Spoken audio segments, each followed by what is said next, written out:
All right, everybody, welcome back to the show. I've got a returning guest with me today.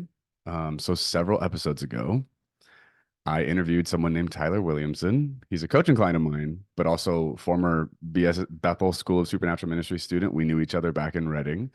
And Tyler did an interview with me where he came out publicly and shared some of his process and journey of getting there. And along the way, some of his journey, he had to acknowledge some really harmful, difficult, painful experiences and seasons he spent at various ministry schools or institutions. And so I've been working with Tyler for what, like almost a year and a half now ish? 2 years. No. Yeah. Almost 2 years. Seriously?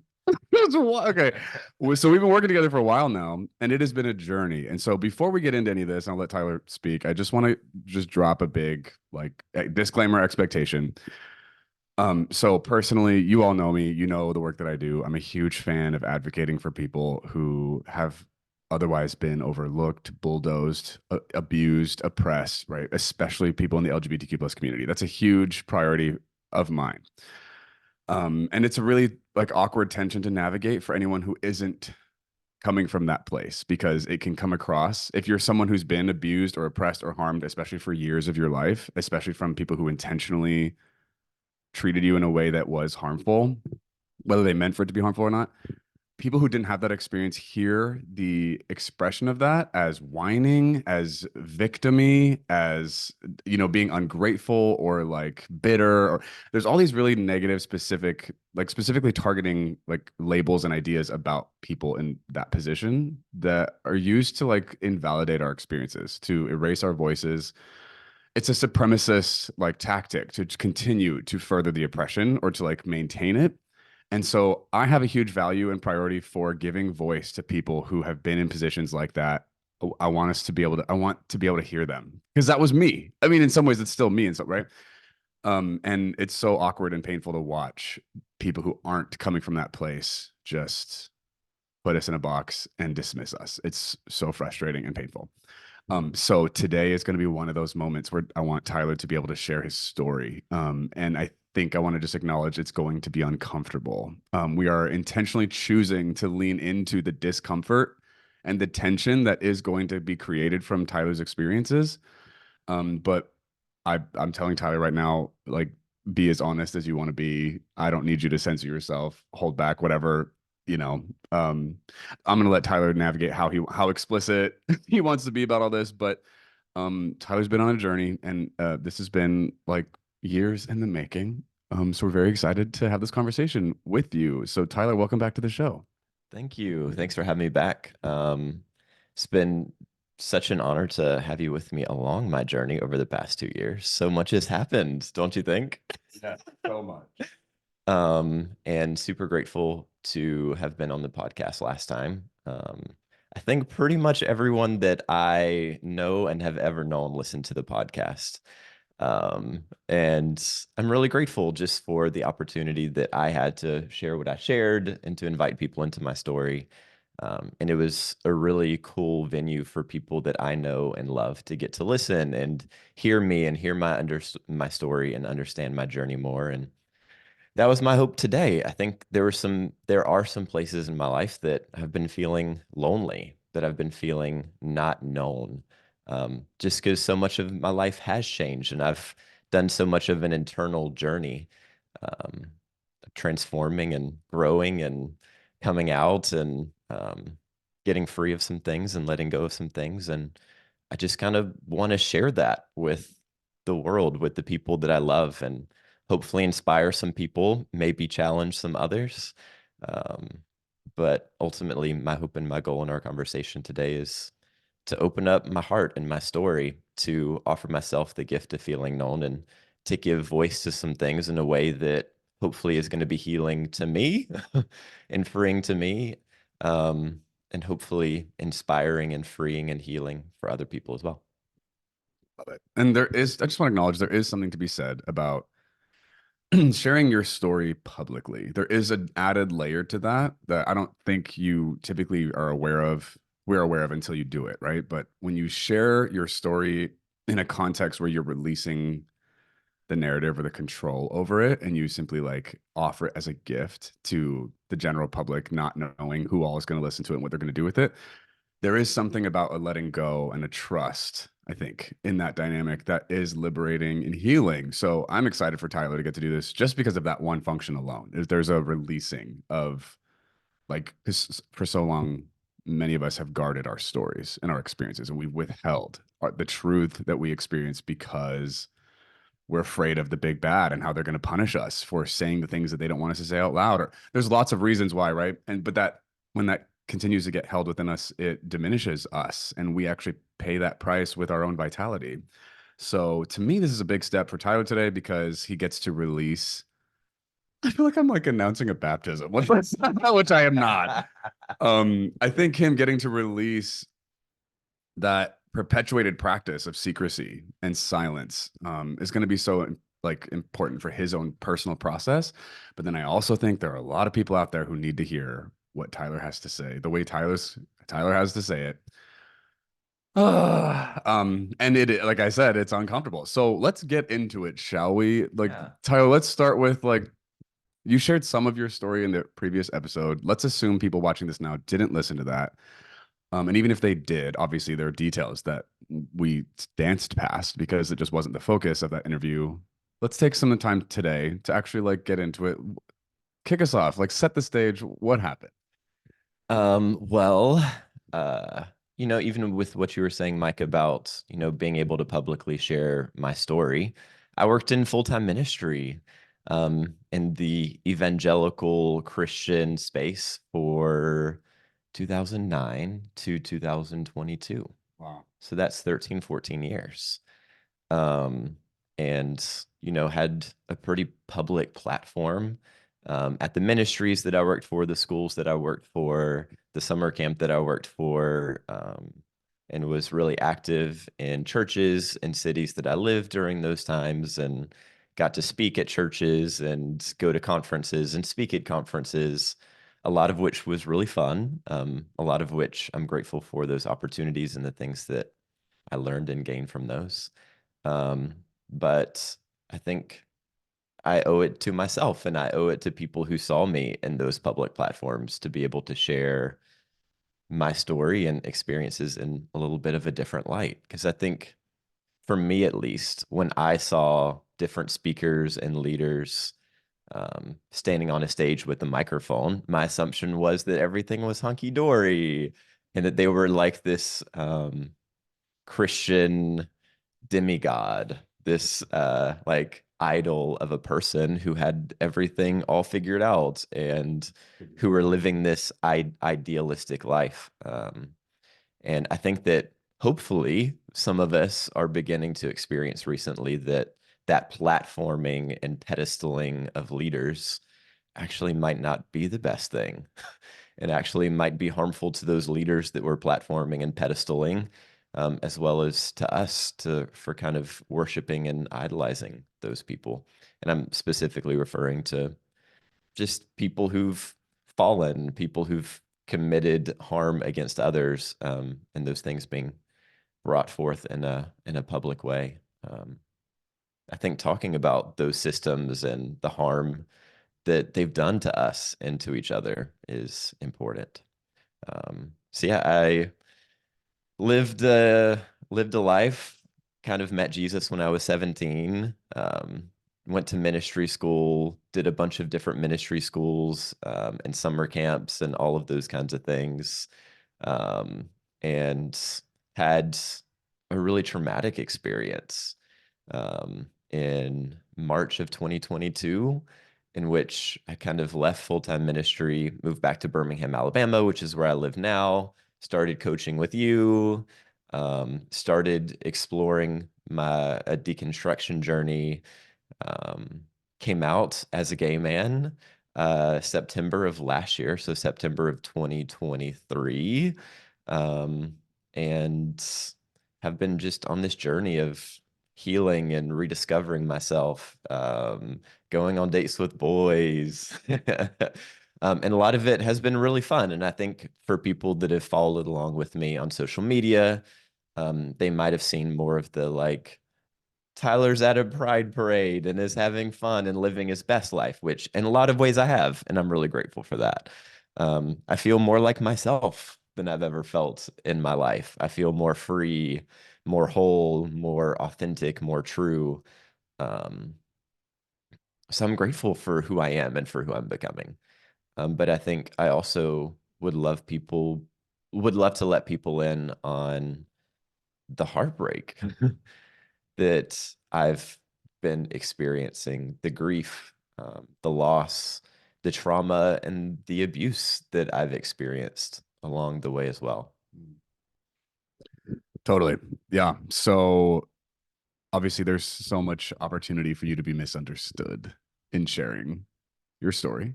We're just acknowledging that up front. That is very much likely going to happen depending on who's listening. And Tyler just really loves that. It's his favorite thing ever.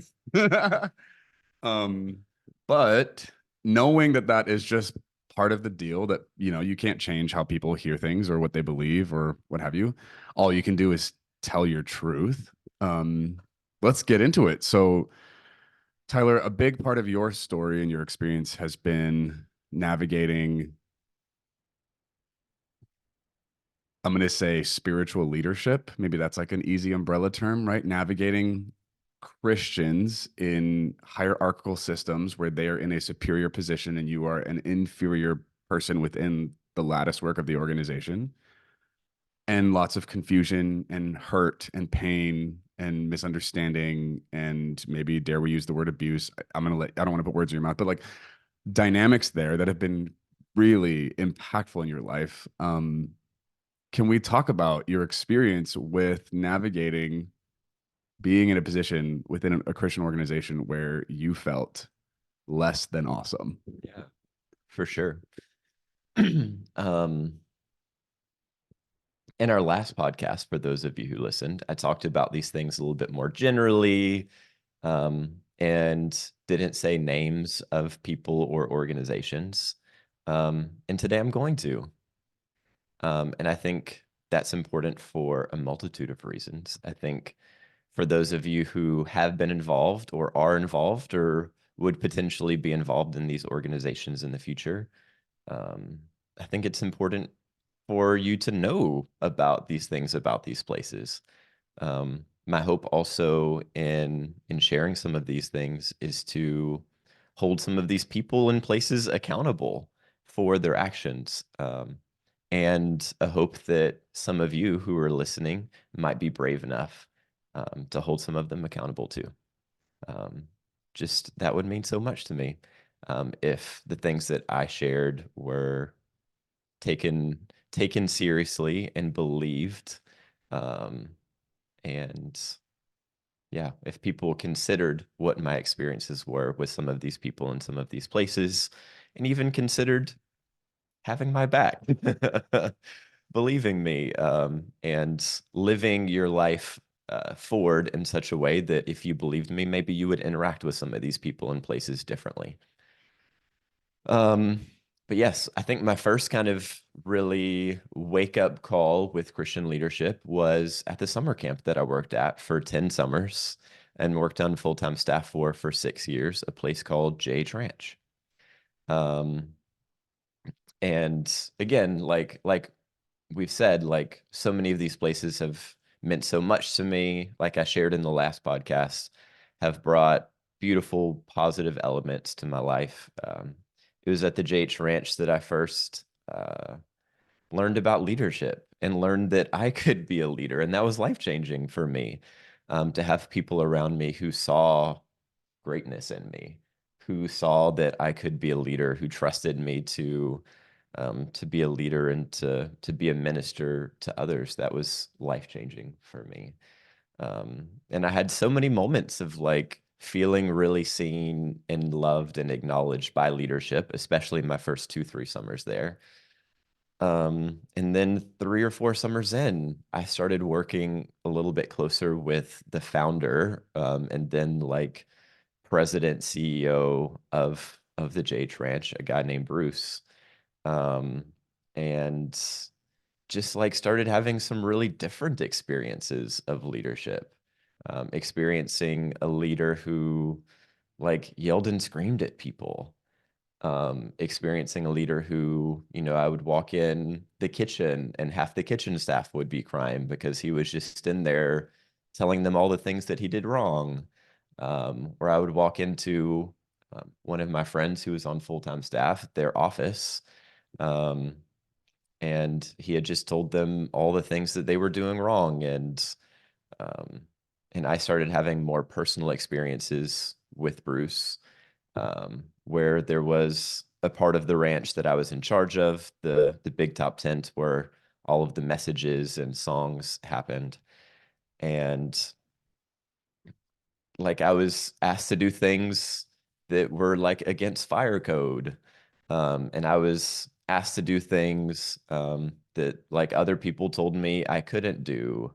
Um, and then, when I communicated some of those issues with some of the other staff members, they told me they would take care of it, and they didn't. And then I would get yelled and screamed at by Bruce, and then he would go behind my back and tell people that I was incompetent and incapable.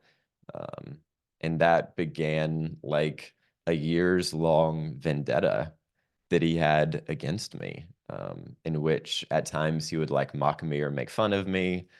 I remember one time that like I kind of grew my hair out a little bit, and like he called me a woman's name and then was like, "Oh, if you cut your hair, I wouldn't mistake you for a girl anymore."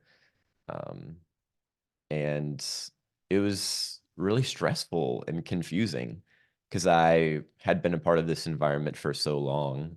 Um, that like did feel like family, and I didn't have the best family experience growing up. And so a lot of my like hopes and desires in the world of Christianity was to find that family and that connection that I had been missing. And so to enter into this family of the JH Ranch and to experience in some ways so much love and support, and then to have like this father, the main big guy of the organization that everybody respected and loved and admired so much, treat me so poorly. And then to go and to speak to some of these leaders that had loved me so well and to tell them what was happening, um, and for them to say things like, well, he's God's anointed one, so we can't say anything to him. God trusted him to be in charge, and so we can't stand against him. You should go. People did not say this to you. No, they did. I'm not joking. Um, and they were like, well, you are just like King David. And whether or not Bruce is Saul or not, like he's going to throw spears at you and you just need to not throw them back. And the way that like God will trust you with more, is to just take the humble road like King David. And they gave me books on stuff like this. This book called A Tale of Three Kings, which is about Saul and David, and how if David had thrown the spears back at Saul, David would not have been the man after God's own heart. And they asked me to read a book called The Bait of Satan, which is about fence and not being offended with leaders, and how offense and division are the things that tear down ministries. And in some ways, I see where they're coming from. I saw where they're coming from, but to me, it felt invalidating. It felt like I was having these experiences that were hurtful. Like this person that like was the top of the ministry that everyone looked up to. I was telling them that he was hurting me, and they were like, well, that's just what happens when you're in ministry. That's just the way that it is, and there's nothing you can do about it, and there's nothing we can do about it. If you're going to be here and work in ministry, this is what it's going to cost you. Um, and because I loved doing ministry, and I loved like these kids that I was getting to help and to serve and to lead, and I was so grateful for like this family that I was getting to experience at the JH Ranch. Um, the fact that I had like a verbally, emotionally abusive father at the head of it, who was just like the price that I would have to pay for for being there. And I ended up staying there, obviously 10 summers. I was there many years after these things started happening with Bruce. Um, I think they got worse and worse. I think I began experiencing that more and more people in the organization were experiencing this, that people had a very short tenure at the JH Ranch because of some of this attitude and behavior. I did hear that people were aware of it and trying to address it and trying to change. But to this day, it doesn't seem like things have changed all that much. And that things like this um, are have been a part and are a part, and I don't see much hope for actual lasting change in these types of behaviors. I've met with some of the leaders of the ranch in the past year, even, and addressed some of these things, which was really helpful for me to get off of my chest. I feel like I've been able to get really free from the shame and the pain and frustration and confusion that's come with a lot of these things. But I have continued to feel really disappointed by how seriously they've taken my experiences. And um, yeah, that whole season was hard and left me burned out and feeling alone and feeling isolated, because the more that I spoke up about these things, because I was growing and becoming more emotionally mature, and the more emotionally intelligent I became, the more inappropriate it was for me to allow myself to be treated like this or to stay in an environment where someone was treating me like this. And so it became a bigger and bigger deal to me, to the point of which I like burned out and was in a place in my mental and emotional health that I could not, in good conscience, allow myself to stay there, to be treated like that, or to be a part of a ministry that acted like that anymore. Okay, I have several questions. So before we just keep plowing ahead, I just want to chime in on a couple of things. All right, so I forgot about A Tale of Three Kings. I can't believe you're bringing that book up right now. I'm like, oh my gosh, this is the thing. So when you listen to, I mean, there are so many stories of people who've left evangelical institutions, like kind of bleeding metaphorically, right? They're just like devastated, mostly because relationally they were violated, but obviously there's a spiritual and mental and emotional abuse going on. Um, I forgot about books like this, but I remember I was going through some very similar challenges with leaders at Bethel, and maybe a specific leader. And I was suggested by a friend, like they suggested that I read that book, and I did, and I was like, oh, and it put me back in my place. And because of where I was at that time in my life, and what I did or didn't know, that felt like godly counsel and wisdom. And ultimately, the result of that was to shut up, to stop being upset, to stop confronting harmful behavior, and just like give that to the leader, let them have it. They get to continue to behave this way, even though it's negatively impacting me and others. And my job is to continue to absorb the blows and just to take it, right? And then the bait of Satan, that was also another suggestion I was given from a friend. I didn't read that one. I think I actually still have it, which is offensive. But but these books, and there were so many other books we could list here. These books, I don't think this was the goal or the intent necessarily. I sure as hell hope not.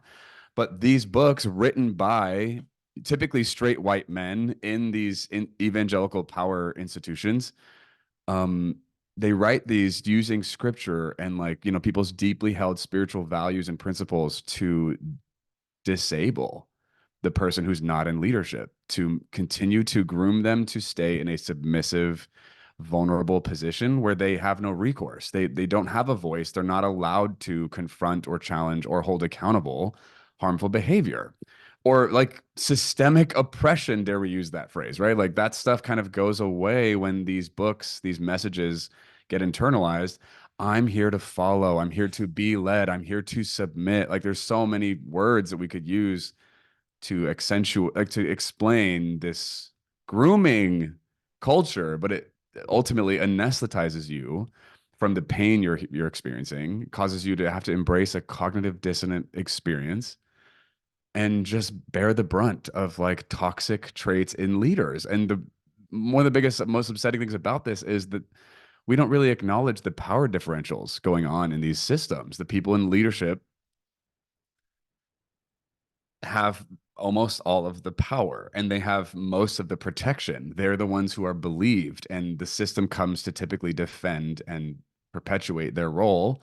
And the people who don't like how that leader is behaving or impacting people are the ones who typically disappear. They are erased from the community. They just like stop being there. And I remember watching, this is not about me, but my point is like what you said sounds unbelievable. But I would just like to chime in and be like, this is not unique to Tyler. This happens to people. And I think the unique thing that Tyler and I potentially are bringing to experiences like this is that we stuck around a lot longer than other people did. Right? That's probably one of the things we've got as a badge of honor is we endured abuse and harmful behavior a lot longer than most people typically would choose. I think from right. So I just want to acknowledge that like that there are tools in place to help continue to groom and like nurture people to stay within these systems and structures, even though they're being harmed. It's not just us gaslighting ourselves. There are actually like systems and tools in place to help us accomplish that. The other thing I wanted to ask you was, or maybe just like establish, is what you're describing at JH Ranch. You're being hurt. This particular leader is behaving in ways that you're like acknowledging this is like not appropriate. A leader should not be treating people this way and not having this kind of impact on people's lives. You're noticing really strong negative impacts on yourself as a person. I want to ask you this question before we move on from this part of your story. Was it a good thing that you started speaking up when you started addressing these harmful ideas? How were you received? What kind of difference was it making? What did you experience when you started like standing up and saying, "Hey, this stuff's not great. I'm having a problem with this"? That's a good question. I think when I first started saying something, it felt good to say it out loud so that it didn't just stay inside of me. And I think, when I first expressed my frustration, my disappointment, my confusion of like, why am I being spoken to this way? um, I think people gave me a little bit of like, hey, me too. You're not the only one. Um, which felt good. It felt validating to some extent. Um, but for whatever reason, for me, I wasn't okay not continuing to say things as they continued to happen. Um, and I think to stay in that environment, I, to some extent, and the people that I love, my friends that worked there, and some of them that still work there, I think in order for them to continue to work there, they maybe had to turn it off a little bit. They had to maybe, and obviously I can't speak for them, but numb themselves to the reality of what was actually happening there.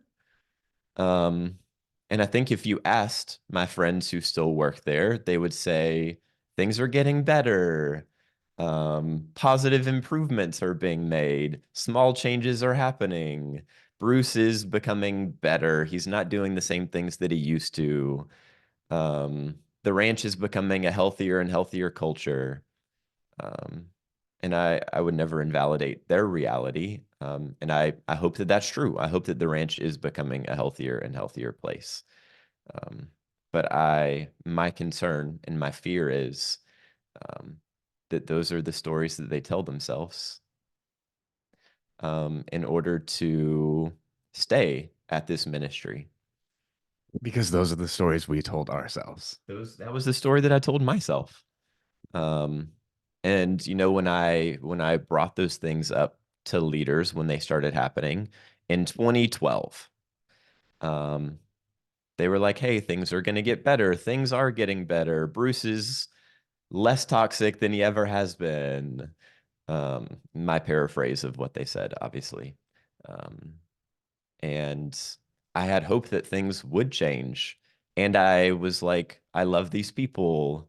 Um, and I think as I continued to experience harmful things, I continued to speak up. And at some point, my friends who were there didn't know what to do with me continuing to speak up and didn't know what to do with me feeling appropriately frustrated and disappointed and disillusioned about things. Um, and that they had kind of accepted like the status quo. And, I've always been more of a sensitive person. So I think I was more sensitive to the things that were happening as well.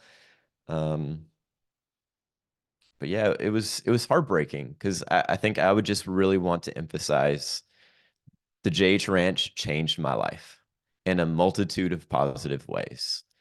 I had experiences there that are some of my favorite experiences that I've ever had. I got to go on these incredible adventures. I became a whitewater rafting guide. I learned about being a leader. I learned that I was freaking good at ministry, that I loved it. And that was something that I wanted to do in some form or fashion for the rest of my life. So many of my best friends have come from my time there, and I'm friends with so many people from there. I literally have hundreds of things that I'm grateful for during my time there. Um, and this was a place that like invited me into family and promised me family, and then ended up having like this like abusive dad who yelled and screamed at me and at other people. And when I spoke up and said that I was being hurt, the family was silent and continued to let me be hurt and told me that to stay in this family, I would have to subject myself to this. And eventually told me, stop speaking up about being hurt in this environment. It's too much. We're doing all that we can do. And I just feel so sad because that place was and is and has the potential to be so beautiful and so amazing. Um, and I wish that they hadn't and would stop compromising on doing what they preach and being healthy and talking about important things and confronting injustice and like creating a safe space for everyone, not just the guests, but the staff that work there, and like hearing and valuing people when they share things and like doing anything necessary to confront harm and to yeah, to provide the family that they say that they promise, even if that means confronting and or firing or giving the guy a sabbatical or whatever it needs to take to make it an actual healthy place for people that work there and people who attend there. Okay, so just want to throw in a couple more thoughts and observations I'm having as you're sharing. So one of the things I think I'm hearing from you is, or like a thought I'm having as I'm listening to you is like anybody in a leadership, authoritative position behaving in a way that's harmful or scary, right? That's like hurting the people around them. We're like, hey, that's not great. That's not okay. But I think it seems like there's an added layer to this because it's coming from an organization and a leader who represents, in so many ways, Jesus and the Bible. And they're standing on these like spiritual, like sacred, holy ideas. And from that place, behaving in this way, to me, there's like a more devastating impact when it's not just your boss at some job, right? Like it's someone who's like a spiritual mentor and leader. It's someone who has like this like space of intimacy in your life where you are submitted and open and vulnerable to their influence. Like that's a different level of impact than just like working at somewhere for some boss that you're there for the job, right? Like this is like your spiritual community and your spiritual guidance and like mentorship. That's a different level of access. And so this kind of harm goes to another place in us when it's that context rather than just this leader was mean, right? Like it's not that there are layers to this that I think sometimes kind of we forget about it. We like, especially when you listen to the people who like oppose what you're saying or challenge your experience and they're like, okay, but, and they rush to defend the system, the religion, the leader, the practice, whatever. When that's the goal or the priority, sometimes it erases some of the very real dynamics where people in your position are subjected to a leader from a really intimate, vulnerable, significant part of their soul, if you will. And then that behavior impacts so much more when it's being felt in that place, right? Like, would you say that's true? 100%. And I've, along my journey in the past couple of years, have, in hindsight, done a lot of research and learned about spiritually abusive behavior and narcissistically abusive behavior. And I think the thing that I've learned that makes something spiritual abuse and that makes spiritual abuse so damaging to people. So much so that like researchers, scientists, psychologists have said that spiritual abuse and sexual abuse are the two types of abuses that most damage people's souls, and are the hardest to heal from, which I can testify to. Um, and that what the thing that makes spiritual abuse is that it damages our perception and experience of God. Again, like I said about the JH Ranch, like there was this idea of like Bruce is the head of our organization. He has been put there by God. God chose him to do this job, and we can't raise our hand against the Lord's anointed. Anything and everything he does is directed by God, and we have to trust him. And for me, and I would just like to say, like, the actual idea of that is toxic and harmful to others. Because when Bruce or whatever spiritual leader is put in that position, um, then they become a representative of God on our behalf. And that does a lot of damage inside of people.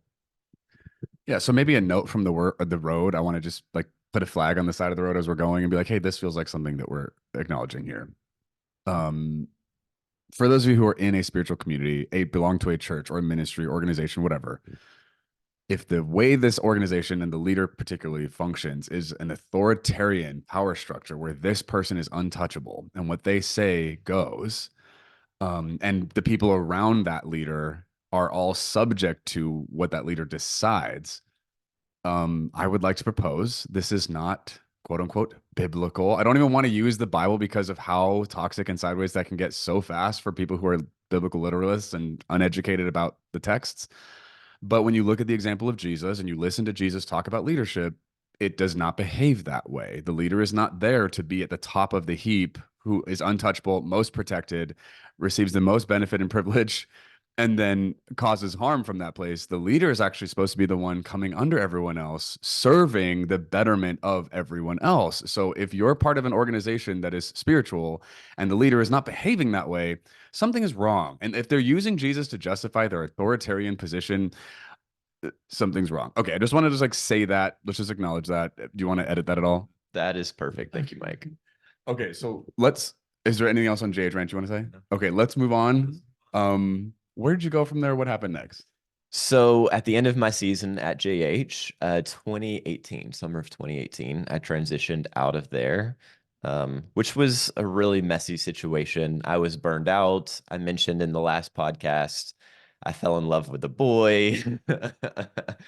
And at the time, I was non-affirming. At the time, what I believed about my sexuality was that my same-sex attractions were, you love that word, don't you, Mike? My same-sex attraction was a product of my trauma and my lack of love for my father and male authority figures in my life harming me, and that if I resolved the trauma from my mother wounds and my father wounds, then my sexuality would be healed. So at the time, myself and the guy that I had a big old crush on decided that we should not be friends anymore and cut each other out of our lives, which was heartbreaking because I had had crushes on guys before, and I had crushes on mostly like my straight best friends. But this was the first time that I kind of fell for someone who fell for me back because he also struggled with same-sex attraction. I'm never saying that in this podcast again. I'm sorry. I am offended. I hate that. Okay, just to be clear. Just using the terms that I used then for people to understand. The language of our oppressors. Love it. Um, but all of that kind of happened, and I realized, like, wow, I can't do this JH thing anymore. And I was heartbroken about that loss. And it was at one of the more vulnerable places in my life. And I was like, man, I think I need therapy. I think I need to like go to some place that can help me with my heart. And at the time, I didn't know a ton of options. There's so many great places that I know about now. Like I wish I'd just gone to on-site for a week or a month or checked into a mental institution or something instead. But a little foreshadowing for where we're going. But some friends told me about a ministry in North Carolina called A Place for the Heart, which is a ministry run by Jonathan and Melissa Helser, who are famous worship leaders who, at the time, I loved. I loved their music. Um, they'd written so many of the songs that I heard on Sunday mornings and loved to sing and dance to and all of that kind of good stuff. And so I heard that they had a school for the heart, a heart school. And some friends of mine like were like, hey, we'll pay your application fee and we'll give you like a $500 deposit. So I filled out the application, was super honest on the application about my experiences at JH and about my struggles with my sexuality and this boy. And to my kind of surprise, they accepted me. Because at that time, I was really filled with shame. I was super low, heartbroken, and was like, I just need help. Will anyone take me in and help me? So that was the place that I was coming into when I started the 18-inch journey. So the 18-inch journey is the name of the school. A Place for the Heart is the name of the property slash, I think the technical name of the ministry, and the people that work there, the community is called the Cageless Birds. So if I use any of those terms interchangeably, I'm talking about the same thing, and I apologize if that's confusing at all. Yeah, not confusing at all. Was literally what I was gonna say.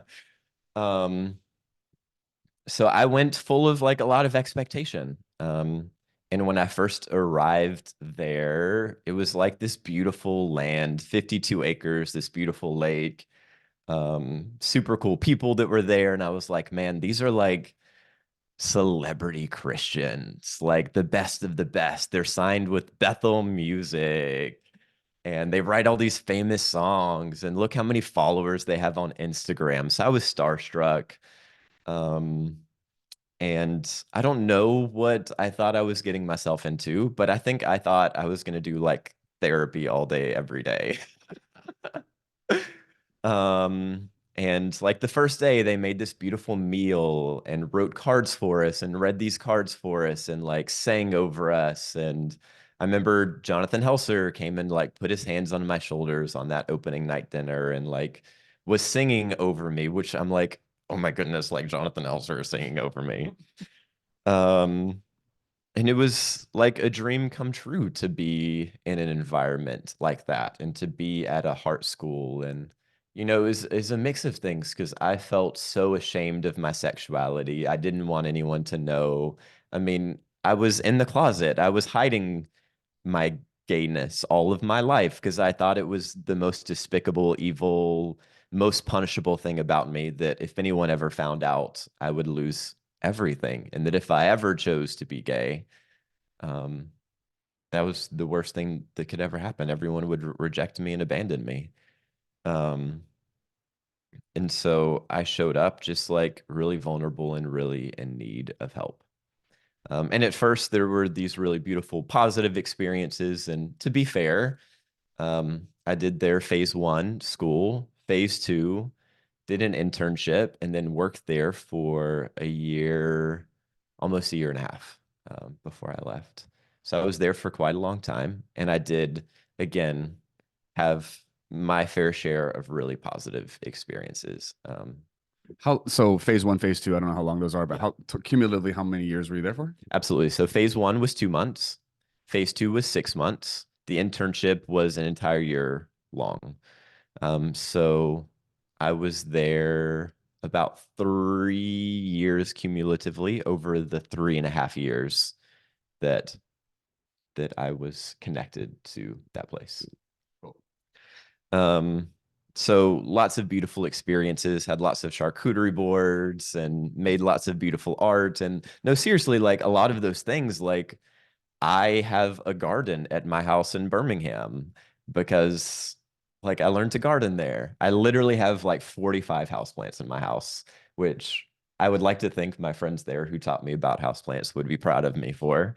And I love plants, and like I got to discover all these beautiful things about myself while I was there. So I do want to be very clear that both at JH Ranch and A Place for the Heart and all of the places that I've been, my life has been marked in a lot of positive ways.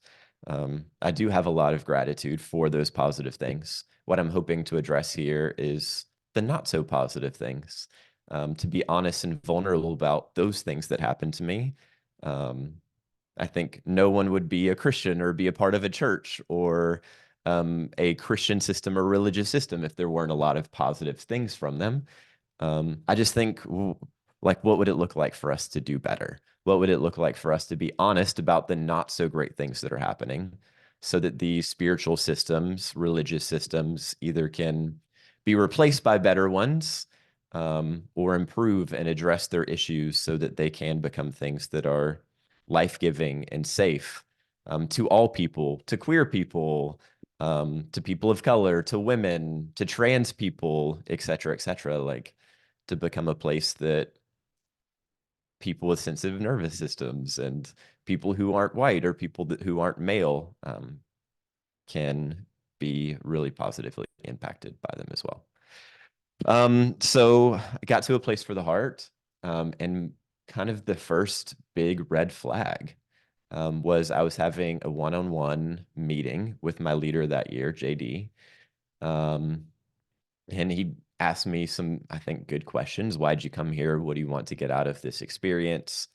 And I was like, hey, just like I wrote an application, experienced like a lot of heartbreak. There was this guy that I was in love with, and I want to fix my gayness. Um, and, I was at this ministry and was really harmed by it and like experienced abuse. Um, and JD responded to me full of sincerity and said, Tyler, you weren't abused at the JH Ranch. I've read your story and we've talked a little bit about your growing up history. It sounds like you've had a bunch of issues with your dad. And so I just want to let you know that you're projecting your father issues onto this Bruce guy at JH, and that the people at JH loved you well and took good care of you. And like you're you're incorrect. It's not true that you got abused there. He said that to you? Yes.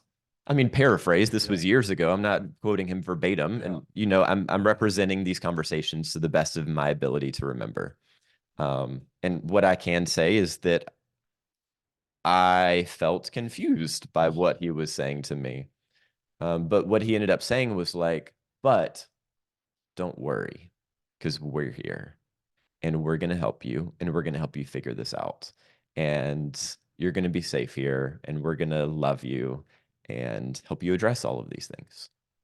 And so it was this weird thing where I felt invalidated and confused and attacked, but in the most loving, we're going to help you, we got you kind of way. And I think at that point, I had so little trust for myself, Mike, um, that I was like, I just fell in love with this boy. I can't be trusted. Like, I'm bad. And so I need someone who can help me and who can fix me. And it felt like what JD was saying that he could do and what these leaders here could do was fix me. That they knew better than I did what was wrong with me. And because I felt so much shame and like I was wrong and bad and broken, him saying, we got this. I know what's wrong with you and I can help you. Like, I trusted him. Um, and things like that continued over the course of my time, at phase one, and honestly just kind of got worse and worse, to the extent of which by about like week two, I wanted to leave every day. Like, there was a sickening pit in my stomach that was like, I shouldn't be here. I need to leave. Week 2 of phase 1? Oh yeah. That oh, that's so much earlier than I would have expected. Um, and I think a lot of it just stemmed from me being like, hey, I got abused. And he was like, no, you didn't. This is what really happened. And I think on my desperate, vulnerable level, I was like, I have to stay here because if I don't stay here, where else can I go? What I'm going to tell people that I left Jonathan and Melissa's school? Like, who else could help me? Like, to me, it was my last resort. It was the last thing that I could possibly do to heal my same-sex attraction. Because by this time, I'm 28 years old, Mike, and I'd been fighting with my freaking sexuality for 16 years and losing, it felt like, and been trying to like address my childhood trauma for years. Like I literally didn't know anywhere else that I could go that could help me. And so to me, I was like, I have to stay here because these people said that they can help me, and I don't think anybody else can. Um, which was heartbreaking. So weird things like this kind of happened. I remember one time they had asked us at this school because they wanted us to kind of take a break from ministry to like not pray and prophesy over each other. And this one time, one of my friends got stung by a bee, and he was like, I think I might be allergic to bees. I've never been stung by one before. So one of the guys went to go like get help, get a nurse, a woman on staff who I think was a nurse. And I was like, coming from Bethel, I'm like, I should pray for you. And so I prayed for him, and then he felt better after I prayed for him. Um, and then the guy came back and was like, were you just praying for him? You're not supposed to do that. And I was like, oh, I'm sorry, I forgot. And then there was like this whole sit down moment about me disrespecting authority and not submitting to leadership that was like super weird, and left me feeling really uncomfortable. And then we had this week on communication where we talked about different styles of conversation and communication, about aggressive, passive and assertive communication, which actually honestly love and wish everyone knew about. Um, um, and I had a question in my heart of like, I know these communication styles. We learned some of those things at Bethel, or I did. I'll speak for myself. And so I was familiar with these things, but where I felt kind of stuck was like, I know how to use these with my friends. What happens when a leader communicates with me in a way that's passive aggressive or toxic? Like I'd experienced that a couple times before, huh? Um, and I was like, how do I address communicating with leaders and having conflict with leaders? And again, because that's been such a big part of my story. So I remember going up to Melissa Helser and asking her that question. And I remember her saying, she put her hand on my shoulder and looked me in the eyes. And it was kind of the first time that we'd really talked because I was really scared of her because she's famous and powerful. And I remember being like, what do I do with leaders? How does this work? And I remember her saying something to the extent of like, hey, like, I'm sorry if you feel like you've had any negative experiences with leaders, but you're not going to experience that here. I've picked out all of my leaders and personally trained them, and you're never going to have a conflict moment or a communication moment with any of my leaders here. So don't worry because you're safe. Maybe we'll think about that whole how to address this with leaders later, but all of my leaders here are so trustworthy, and you don't even have to worry about that. Okay, so in me, as you say that, I'm like, you must be exaggerating. You're glossing it over. You're oversimplifying. She surely, as a leader, would never have said that to somebody. That can't. Are you maybe not representing her clearly when you say that? I wish I was, Mike. If anything, I'm underplaying for the sake of not exaggerating um, the details or the story. Um, so, long story short, I ended up that year not feeling safe with JD, as you might could imagine why, and really resenting him for the ways that he was leading me and continuing to gaslight me. And he continually like called me unhealthy in our meetings. And I was like, I'm curious if instead of saying unhealthy, you could use another word that made me feel less like shamed by you. And he was like, well, that's what it is, unhealthy. Um, and so I was like pissed with him, and it was coming out in passive aggressive ways because I didn't feel heard. And then the leadership at A Place for the Heart was like, we need to sit down and have a conversation with you about how you're treating JD. You're being disrespectful and you're being rude. And if you want to stay here and finish this school, you need to adjust your attitude about how you feel about him. And you need to be honest with us about what's going on. And so I sat down. It was JD and another leader, a woman, uh, and I who sat down. And she, Molly, kind of called me out on these things and was like, I need you to be honest about what's actually happening.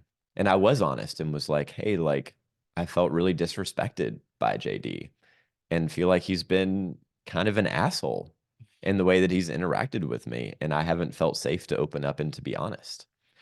Um, and their response was, we forgive you.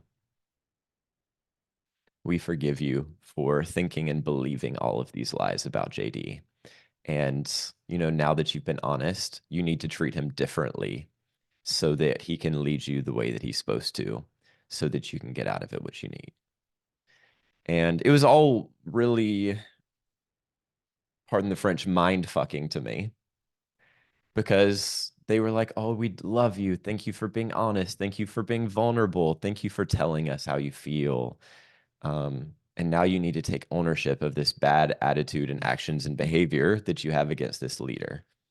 And so it was confusing because they were offering me this like love and forgiveness and grace, that in hindsight was really narcissistic and manipulative and gaslighting of like they made themselves to be the victim and I was the villain of the story. I was the one that was behaving badly with my reactions. And they were innocent because they don't do anything wrong because Melissa Helser personally trained them. Um, and so that became the theme. Like I felt this weird, if anyone has been in a relationship with a narcissist before, this like attraction to a person when they are being kind and nice and loving, and then their abusive behavior, their mistreatment, that was just like barely enough to not push me away. But then they would be nice and I would come back. Um, and it was this really, really confusing thing of the times that I would be treated poorly and the times that I would just feel so loved by the charcuterie boards and the nice wine and the special events and all of those things. So at that meeting with Molly and JD, how did it resolve? Did you end up apologizing? Did you change your mind? Did you like reassert JD as a safe leader in your life that you wanted to submit to and follow again? Like, how did you walk away from that? I apologized. It was told to me that I had to, and that if I wanted to stay there, I had to apologize and reaffirm him as my leader. So I did, because that was my conditions for staying. And I felt like, oh, well, I told him that I thought he was an asshole and he's not leaving me. So I guess that means that he loves me. And things did get a little bit better after that. Um, so I left phase one, not sure if I wanted to come back. Um, and eventually was like, I miss some of the things there and I don't know what I want to do with my life. And I'm still gay, so I guess I need to do phase two. No, but seriously, like this thing in my life that's been the biggest issue hasn't been fixed. So I guess I still have some more work to do, and nobody else knows what to do with me. And these people seem to think that they do, and they have this school for the heart, and they specialize in hearts, and mine seems really fucked up. So I should go back to their school. So I remember applying for phase two, and I did an interview with JD and a guy named Chris. And Chris was like, hey, Tyler, I need to know if you come back for phase two, are things going to be different? Because you were really hard for JD to lead. And if you're going to be really hard for us to lead, you can't come. I need to know that you are apologetic about the way you treated JD and that that will never happen again. Um, and so I felt like I had to be apologetic and promise that that would never happen again and swear to not be hard to lead. So it was kind of confusing and weird, but at the same time, it was like, oh, but they love me unconditionally. Like, even though I'm a mess and even though I'm a handful, they want me to come back. You get the confusing elements of that. So came back for phase 2, which was more uneventful, honestly, and had some positive experiences. Again, like not completely getting the breakthrough or the healing or the things that I was hoping to get. Um, Out of curiosity, while you're in phase 2, or yeah, was there any particular focus on trying to help change your sexual orientation while you were there, or was that more just like a background thing that the program generally was supposed to inadvertently address from a vague way? it wasn't really ever talked about. Like I remember when I showed up for phase 1, one of my goals was like getting free from homosexuality. And the leaders were kind of like, oh, like that'll just kind of address itself as we address other things. Um, so I wouldn't say necessarily that at first, at least, that it was like conversion therapy or anything, although have experienced plenty of that. Um, it was important for me to find some healing or closure in that part of my journey. Um, in my internship is kind of when I would say the shit hit the fan. I would say my first 18 months there were fine. More positive experiences than negative, I suppose. The ones that I mentioned were kind of the big, like, oh my goodness, like what's happening moments. Um, Halfway through my internship, um, kind of a tragedy struck the farm. Um, someone on staff, someone close to them passed away. Um, and it was a really like heartbreaking, grievous time for all of us, for our friend to be hurting and for this family member that we all knew um, to not be with us anymore was really heartbreaking. Someone on staff died, or someone's parent on staff? Someone's parent, a staff member's parent died. Yes. Um, and that staff member was out and she was my direct superior. Um, and so kind of a lot just hit the fan in all directions. We had to cover for her. It was right before the start of phase 1. Um, and everything was stressful. Everybody was just kind of dealing with a lot of pain.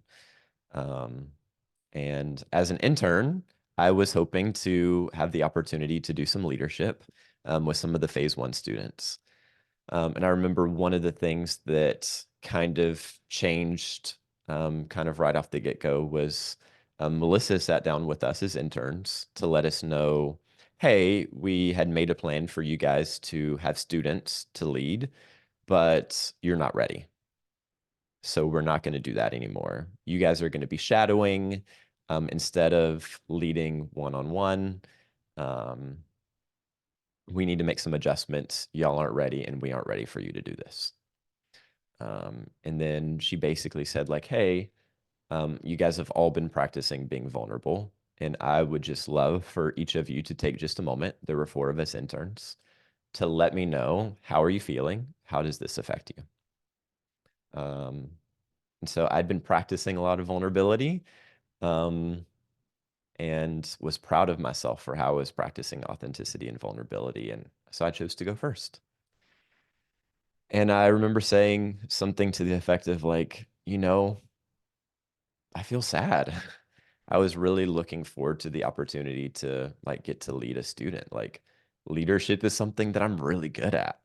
And to have the opportunity to do that again was something that I was really looking forward to. Like I understand that we still are going to get to be leaders. It's just going to look different. But it's going to take me a minute to adjust because I'm sad about it. And I remember when I was proud of myself, I felt like I did good at the vulnerability thing. And I remember Melissa looking at me and being like, Tyler, do you mean I'm sad, but I trust you, Melissa? And I remember just being like, well, yeah, I guess so. She was like, great. That's what I thought you meant. Because you feeling sad, I think we just want to make sure that you communicate to me and that you're communicating to everyone else, that you understand why I'm making this decision and that you acknowledge that you're not ready and that you trust me more than you trust yourself. Just want to make sure that that's absolutely clear. Um, and that felt really invalidating to me and confusing, because it felt like I had shared my honest response, and then I was told your honest response is not okay. And then the other three interns went next, and they shared, I really trust you, Melissa, which feels freaking unfair that I got to go and get my head pushed in the dirt. And then they all gave perfect responses that Melissa was so proud of, and she didn't correct any of them.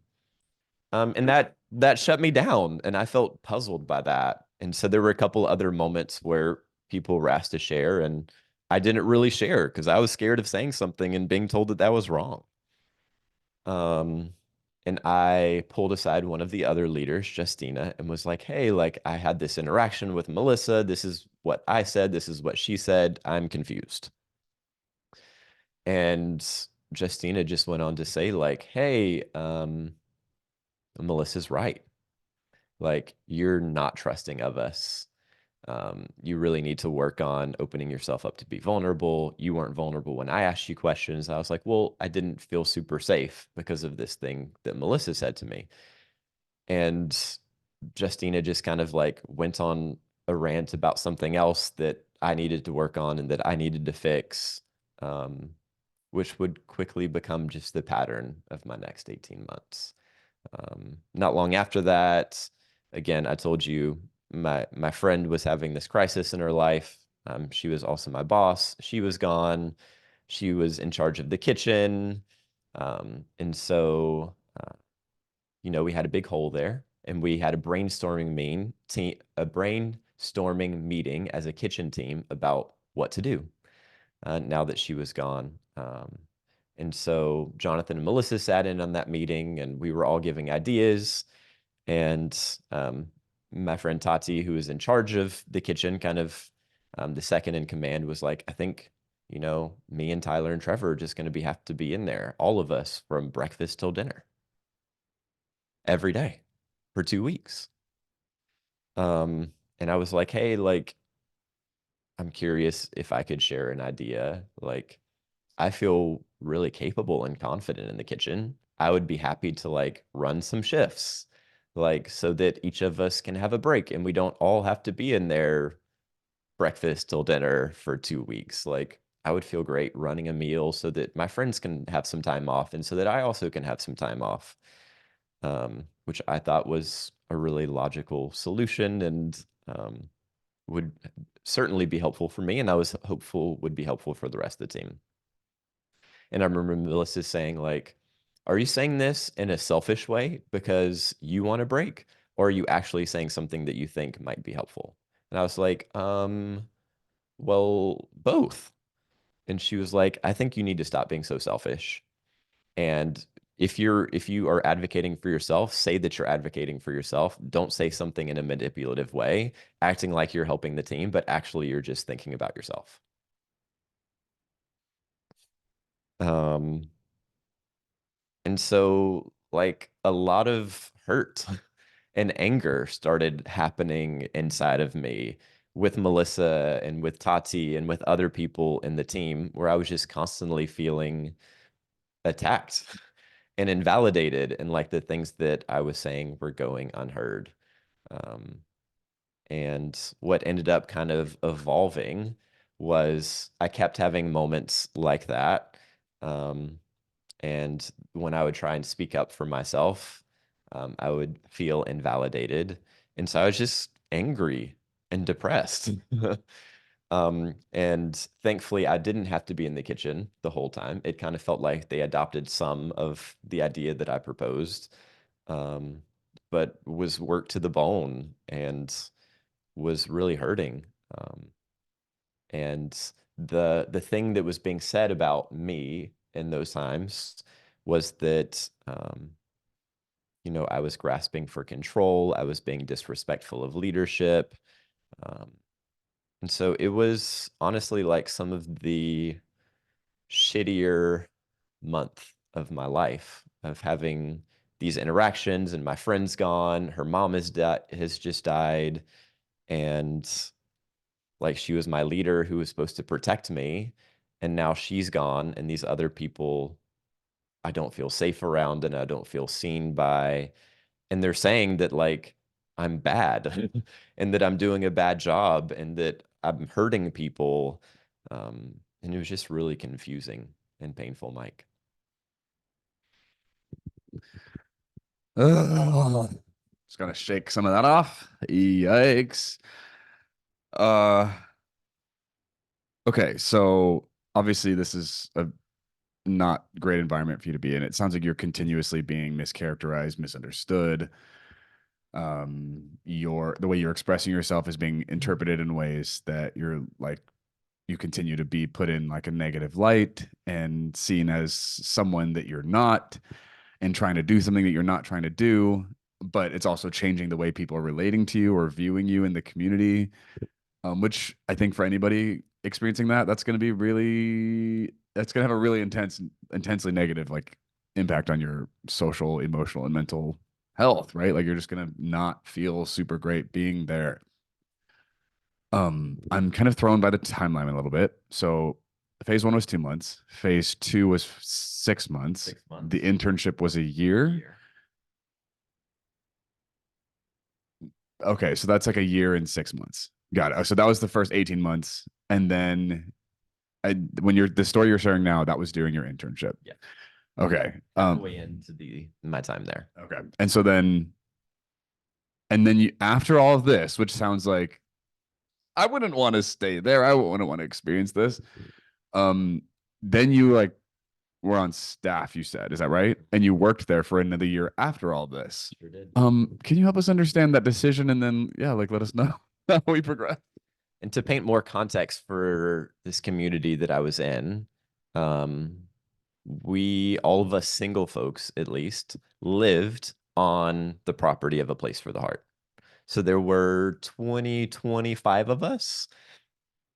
So I lived with the other intern guys. Um, and, we ate together. We lived life together. We were a spiritual community together. I'm not familiar with anyone that went to like a Sunday church on a regular occasion. So we were like each other's church community, spiritual community. We lived together, worked together. I fundraised to be there, which is something that I have a lot of thoughts about at maybe another time. I didn't get paid to be there. They did give me a place to live. They fed me, which I'm grateful for. Ended up getting a very, very, very small stipend when I transitioned to being on staff, but for the main part, supported myself and spent my savings to be there. And we had to ask other people to support us in order to be employed and to work at this place. Hang on. So I was understanding you raised support for phase one, phase two, and the internship. You're saying you also raised support for the staff year. Yes. Okay. Which a lot of organizations do. Again, won't comment on at the moment. So like this was my life. And I was discouraged from reaching out to people or having like close relationship with people outside of that community. Like I love people and had a lot of people that I was friends with that I kept in touch with, especially over FaceTime. And people there would be like, "Oh, like you're FaceTiming with someone again. Why don't you come hang out with us?" Like literally, I was kind of been like, you need to spend less time on FaceTime and more time with us, building community with us because we're your people. Um, so I did stay for another year and a half after all those incidents. He got really bad, Mike. There's so many stories that I could tell. when Martha got back after being gone for 2, 3 weeks after her mom passed away. Um, I think she kind of got told like Tyler's been a mess and has been hurting people and has been bad since you have been gone. You need to sit down with him and figure out what's going on as soon as you have the capacity to. And so Martha sat down with me and was like, "Hey, Tyler, like, what's going on?" And so I shared with her about kind of these experiences that I had that left me feeling unsafe. And I remember she said, "Tyler, if I'm hearing you correctly, you're saying that you feel unsafe around Melissa Helser." I was like, "Yeah, that's exactly what I'm saying." She's like, "That's a lie. You can't feel unsafe around Melissa Helser. I know Melissa. She's the safest person I know. Maybe you're saying you felt uncomfortable." And I was like, "I felt uncomfortable and unsafe." And she was like, "I think that your trauma goes much deeper than we realized. You obviously have so much pain that is manifesting inside of you. Your mother issues must be really big. If you would project onto Melissa Helser being unsafe, because she's the safest person I know, obviously it's you and your issues. I'm really concerned. I don't know if you can even stay here or not if you believe this about Melissa." Um, which communicated to me that how I was feeling was not only wrong, but bad and dangerous, that I was doing something wrong, and that the fact that I feel unsafe must mean that maybe something really is wrong with me. Okay, so a thought I'm having as I'm listening to this, to your story up to this point, I just want to say out loud to people who are listening to this and are like, "Oh my gosh, like so much of this is unrelatable. This is like wild." I would imagine if I were you at this point, hearing this from Martha, and it's probably happened a few times before this, you raised money to come be part of this space, and it's not just a financial or like educational investment. You have also like socially transitioned into these people being your people and you investing in them the most and relationally like diving in the most with this community. And then beyond that, in the Christian, dare I say, evangelical world, there is a rhythm and culture where like when Martha's saying, "I don't know if you should even be here if you don't feel safe with Melissa," that's not just like, "Hey, I'm concerned about your well-being. Let's get you out of here because you're not doing well."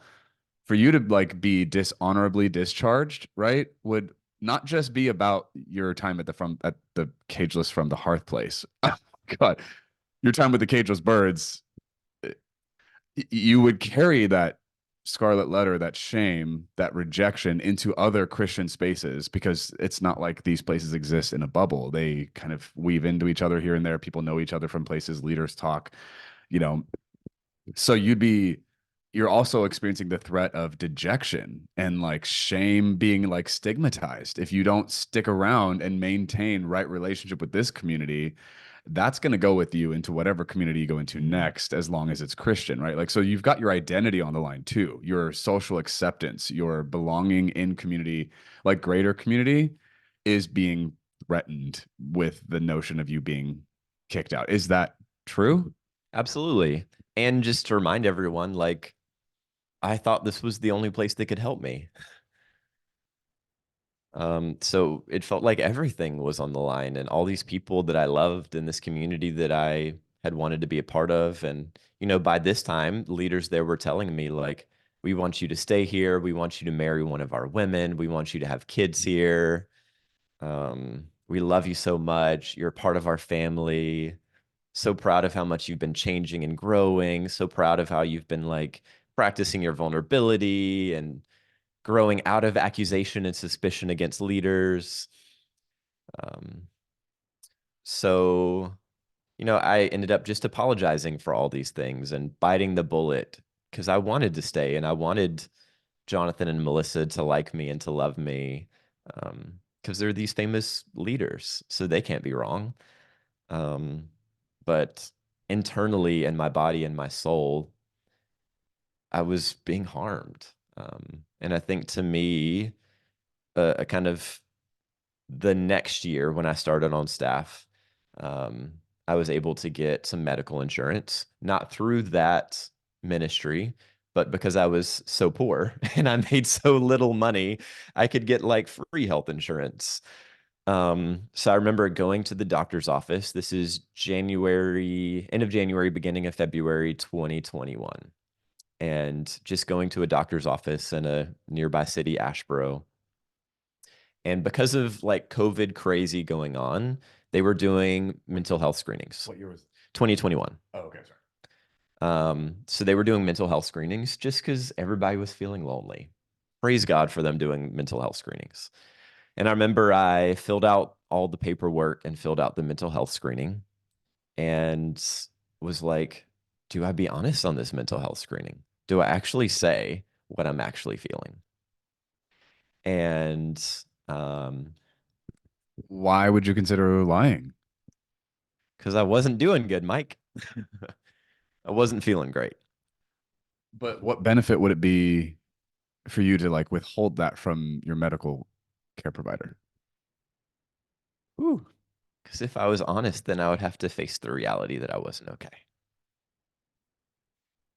And if I like lied, I mean, I didn't think about it super strongly, but I mean, the thought crossed my mind of like, if I just say that I'm okay, then she'll think that I'm okay, and I can just keep pretending to be okay.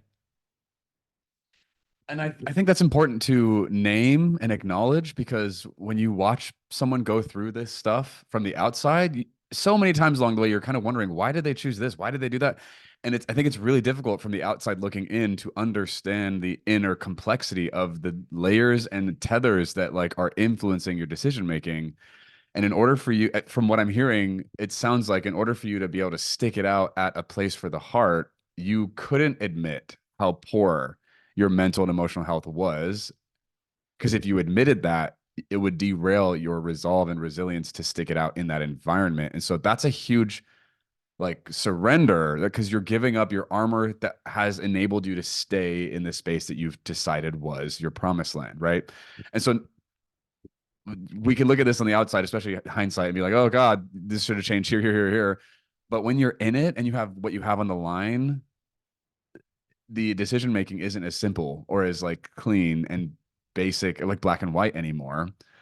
And so I think that's important to just appreciate and acknowledge as we listen to people, to victims going through these experiences. Their decision making isn't necessarily going to make sense to someone who's not in that place, but the level of vulnerability and the level of like threat in the environment that you're in and the way you're being treated and the distrust you have in yourself, like all these factors kind of shape up why these decisions get made the way they do. Cause I'm over here thinking, like, why would you consider lying about your mental health on your mental health screening? Right. But like, yeah, that's important to know. Yeah, thank you.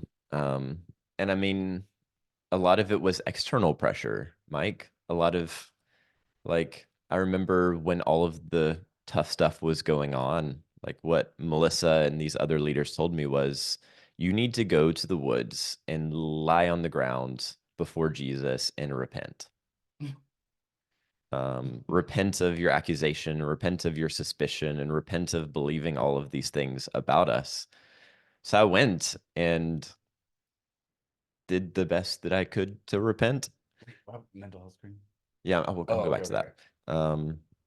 But eventually I just had to like pretend because there was no place for my frustration and discomfort and sadness and grief to go from the way that they were treating me because they invalidated me.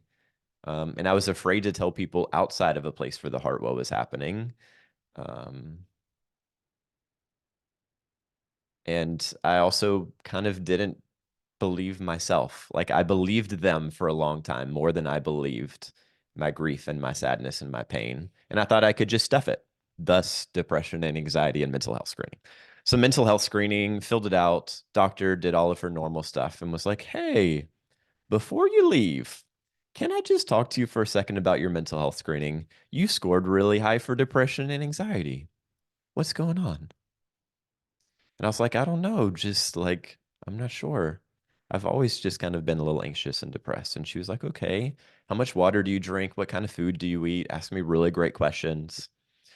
Um, and I answered, I was like, I'm doing all these things. And she was like, great. It seems like this has been a part of your story for a long time. how would you feel about trying some medication? And I felt really seen, and really helped that someone would take me seriously enough for the first time in my life to consider medication and to also like honestly assess my situation. So I went back, chatted with some of the leaders about it. They were like, hey, like it's really brave of you to consider this.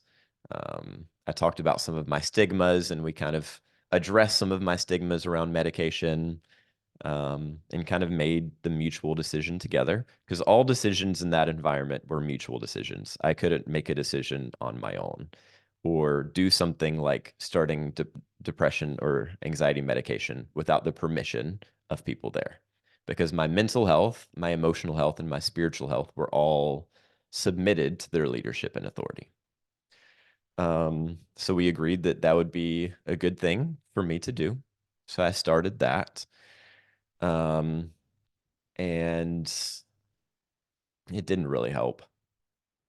And I had weekly check-ins with Chris and Martha, my leaders, letting them know how I was doing with my medication. And they had me like write these prayers that I said every day that I had to report into them that I was saying, and do these things called reflective prayers where I like journaled out my thoughts and feelings and then I had to bring them back to them for them to read and review. It was a whole situation, Mike. Um, and um, things weren't really changing. Like the same stuff was kind of happening and going on. Um, and I guess the two big next things that happened were first, I had a health scare. So I woke up one morning, got in the shower, and one of my testicles was twice the size of the other one. And so I went to the emergency room and I know. And they were like, hey, you don't have cancer. Nothing drastic is happening. Seems like you just got an infection. You should go to a urologist. Went to a urologist the next week. They did a bunch of tests and were like, hey, your pelvic muscles are really, really tight. I think that you're really stressed. We should figure out what to do about the stress in your life and send you to um, pelvic floor physical therapy. So I went to physical therapy, and this woman also saved my life, Mike. I remember her saying, like, what symptoms do you have in your body of like what hurts? I was like, oh, my lower back. She was like, when did your lower back pain start? And I realized that my lower back pain started when I took a full-time job working for the JH Ranch in 2015. And I told her that. And she was like, oh, how was your experience of working there? I was like, really stressful and abusive. She was like, that's why you have lower back pain. Those type situations cause chronic pain and chronic issues in our bodies. And I cried in her office. Um, Why do you think you cried?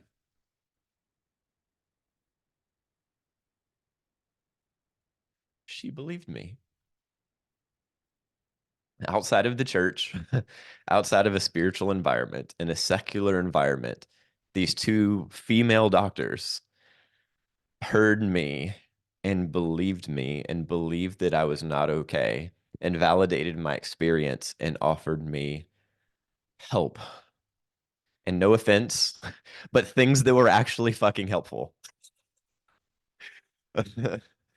um, and it was life changing.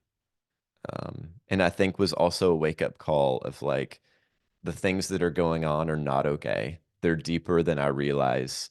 The things that I have been doing to address them aren't working. What would it look like for me to actually address these things? So that was kind of the first wake up call was that kind of health scare. And then the second wake up call that I had was um, there was a moment during worship, a worship time. We had lots of worship as a community because worship leaders, that I just was not feeling it. I think someone had done something that I felt hurt by, was not having a good day. So I was sitting down during worship, sitting in a chair. And at Bethel, that was something that was more accepted, was like, hey, Right. assume whatever position you like. At a place for the heart, it wasn't so permissed to have whatever posture you like. And I remember I was sitting there and my thoughts were swirly and I was probably feeling frustrated and disappointed. And I do remember kind of looking around the room and being like, wow, most of the people in this room have really hurt me and have broken my heart. And like I can think of at least one thing that like I wish that I could say to someone in this room. Um, that like I don't feel safe to be myself with these people. Um, and I remember Martha came over to me. I was sitting in the chair and she said, your energy is negatively affecting this space. I need you to shift your posture and shift your energy and stand up and actually worship. So I did. And Melissa did this like moment where she was like, God is breaking same-sex attraction off people, and God is healing people with sexual wounds.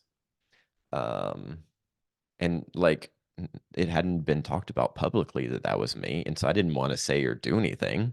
And I had actually like asked, I was one of my leaders, Chris. I was like, Chris, I'd like to tell some of my friends about my journey with same-sex attraction. And he was like, no, I don't think you should do that. Not yet.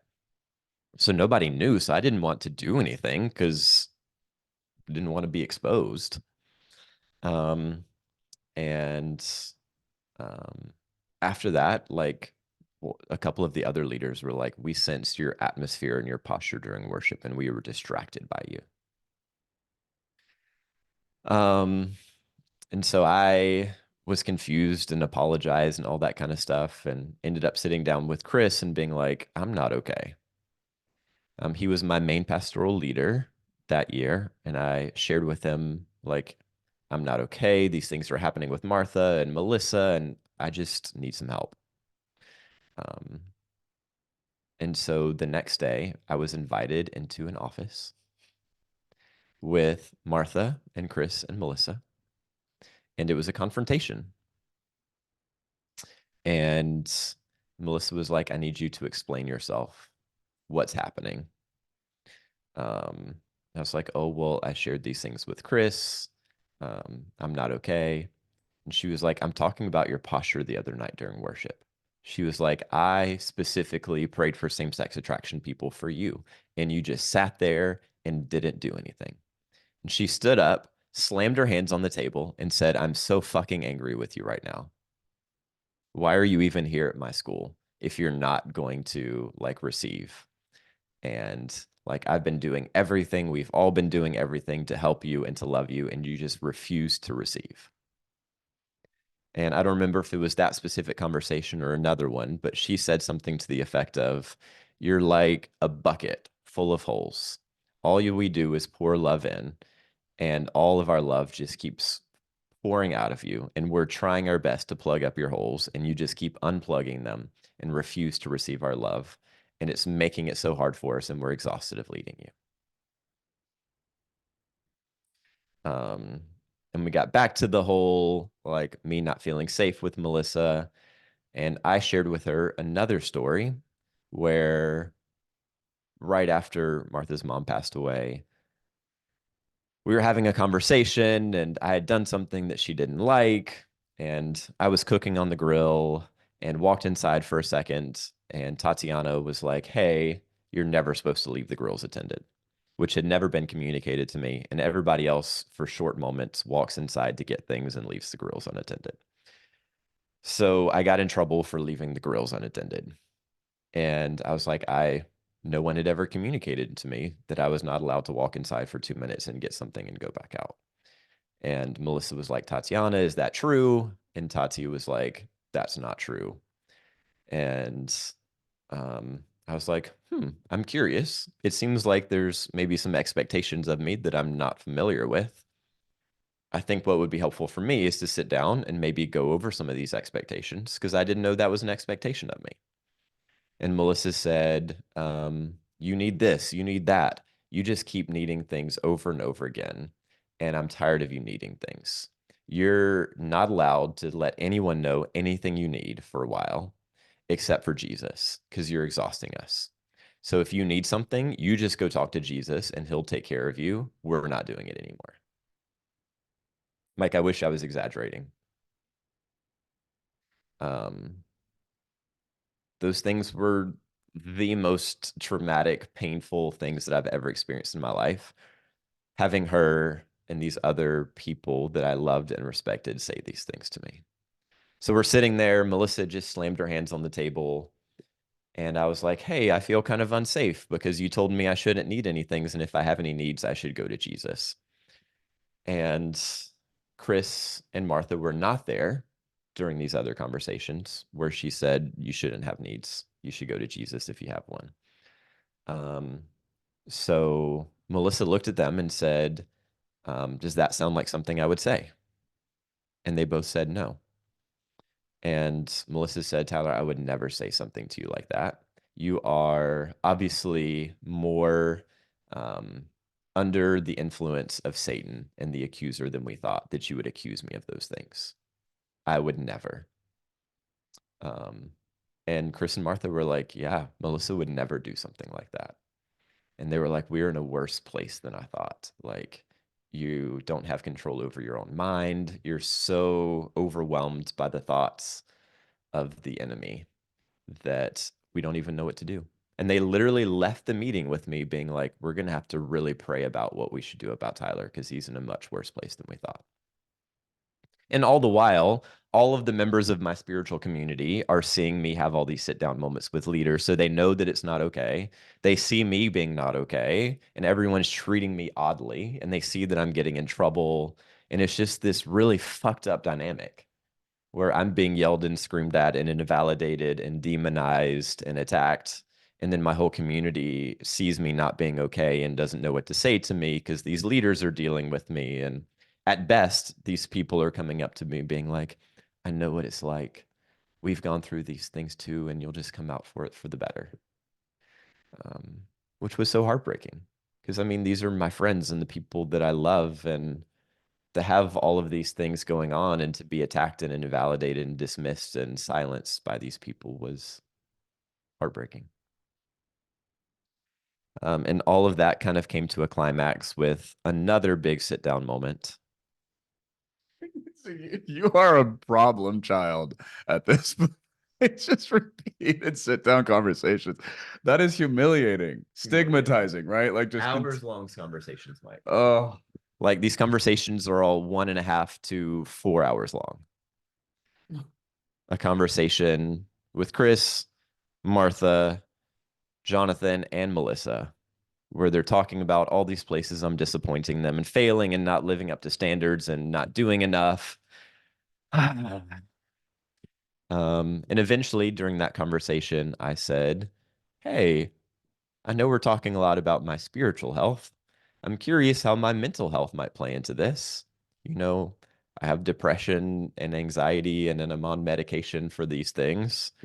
Um, how might that play into some of what we're talking about my spiritual well-being and my experiences here? And I'll never forget, Melissa looked over at Chris and Martha and said, did you know about this?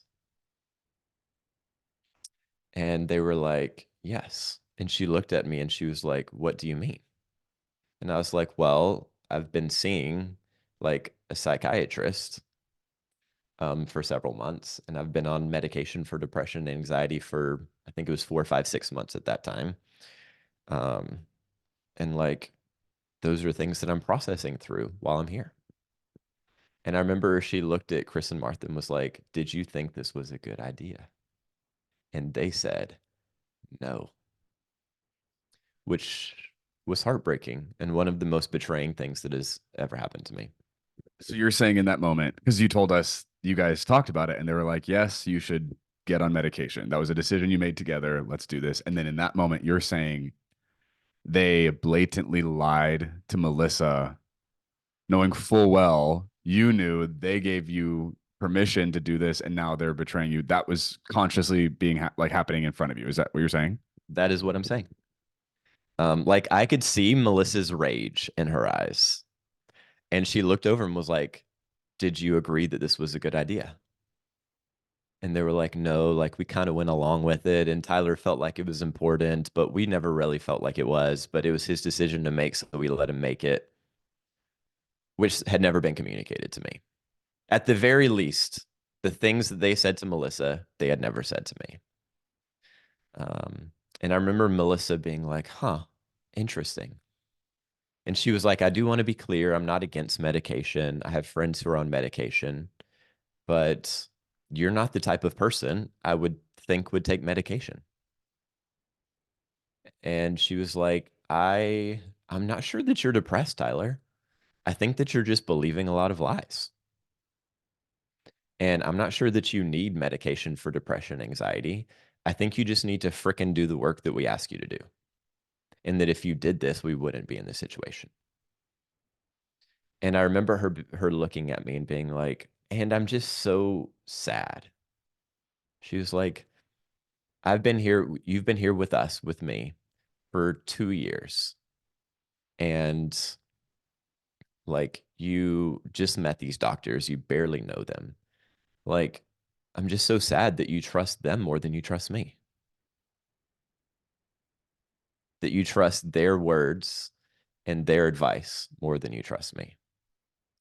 And she looked at me and was like, "If you really believe that you're depressed, I think you need to leave here and you need to get checked into some sort of an institution that can help you, because we're not qualified or trained to help people who are clinically depressed."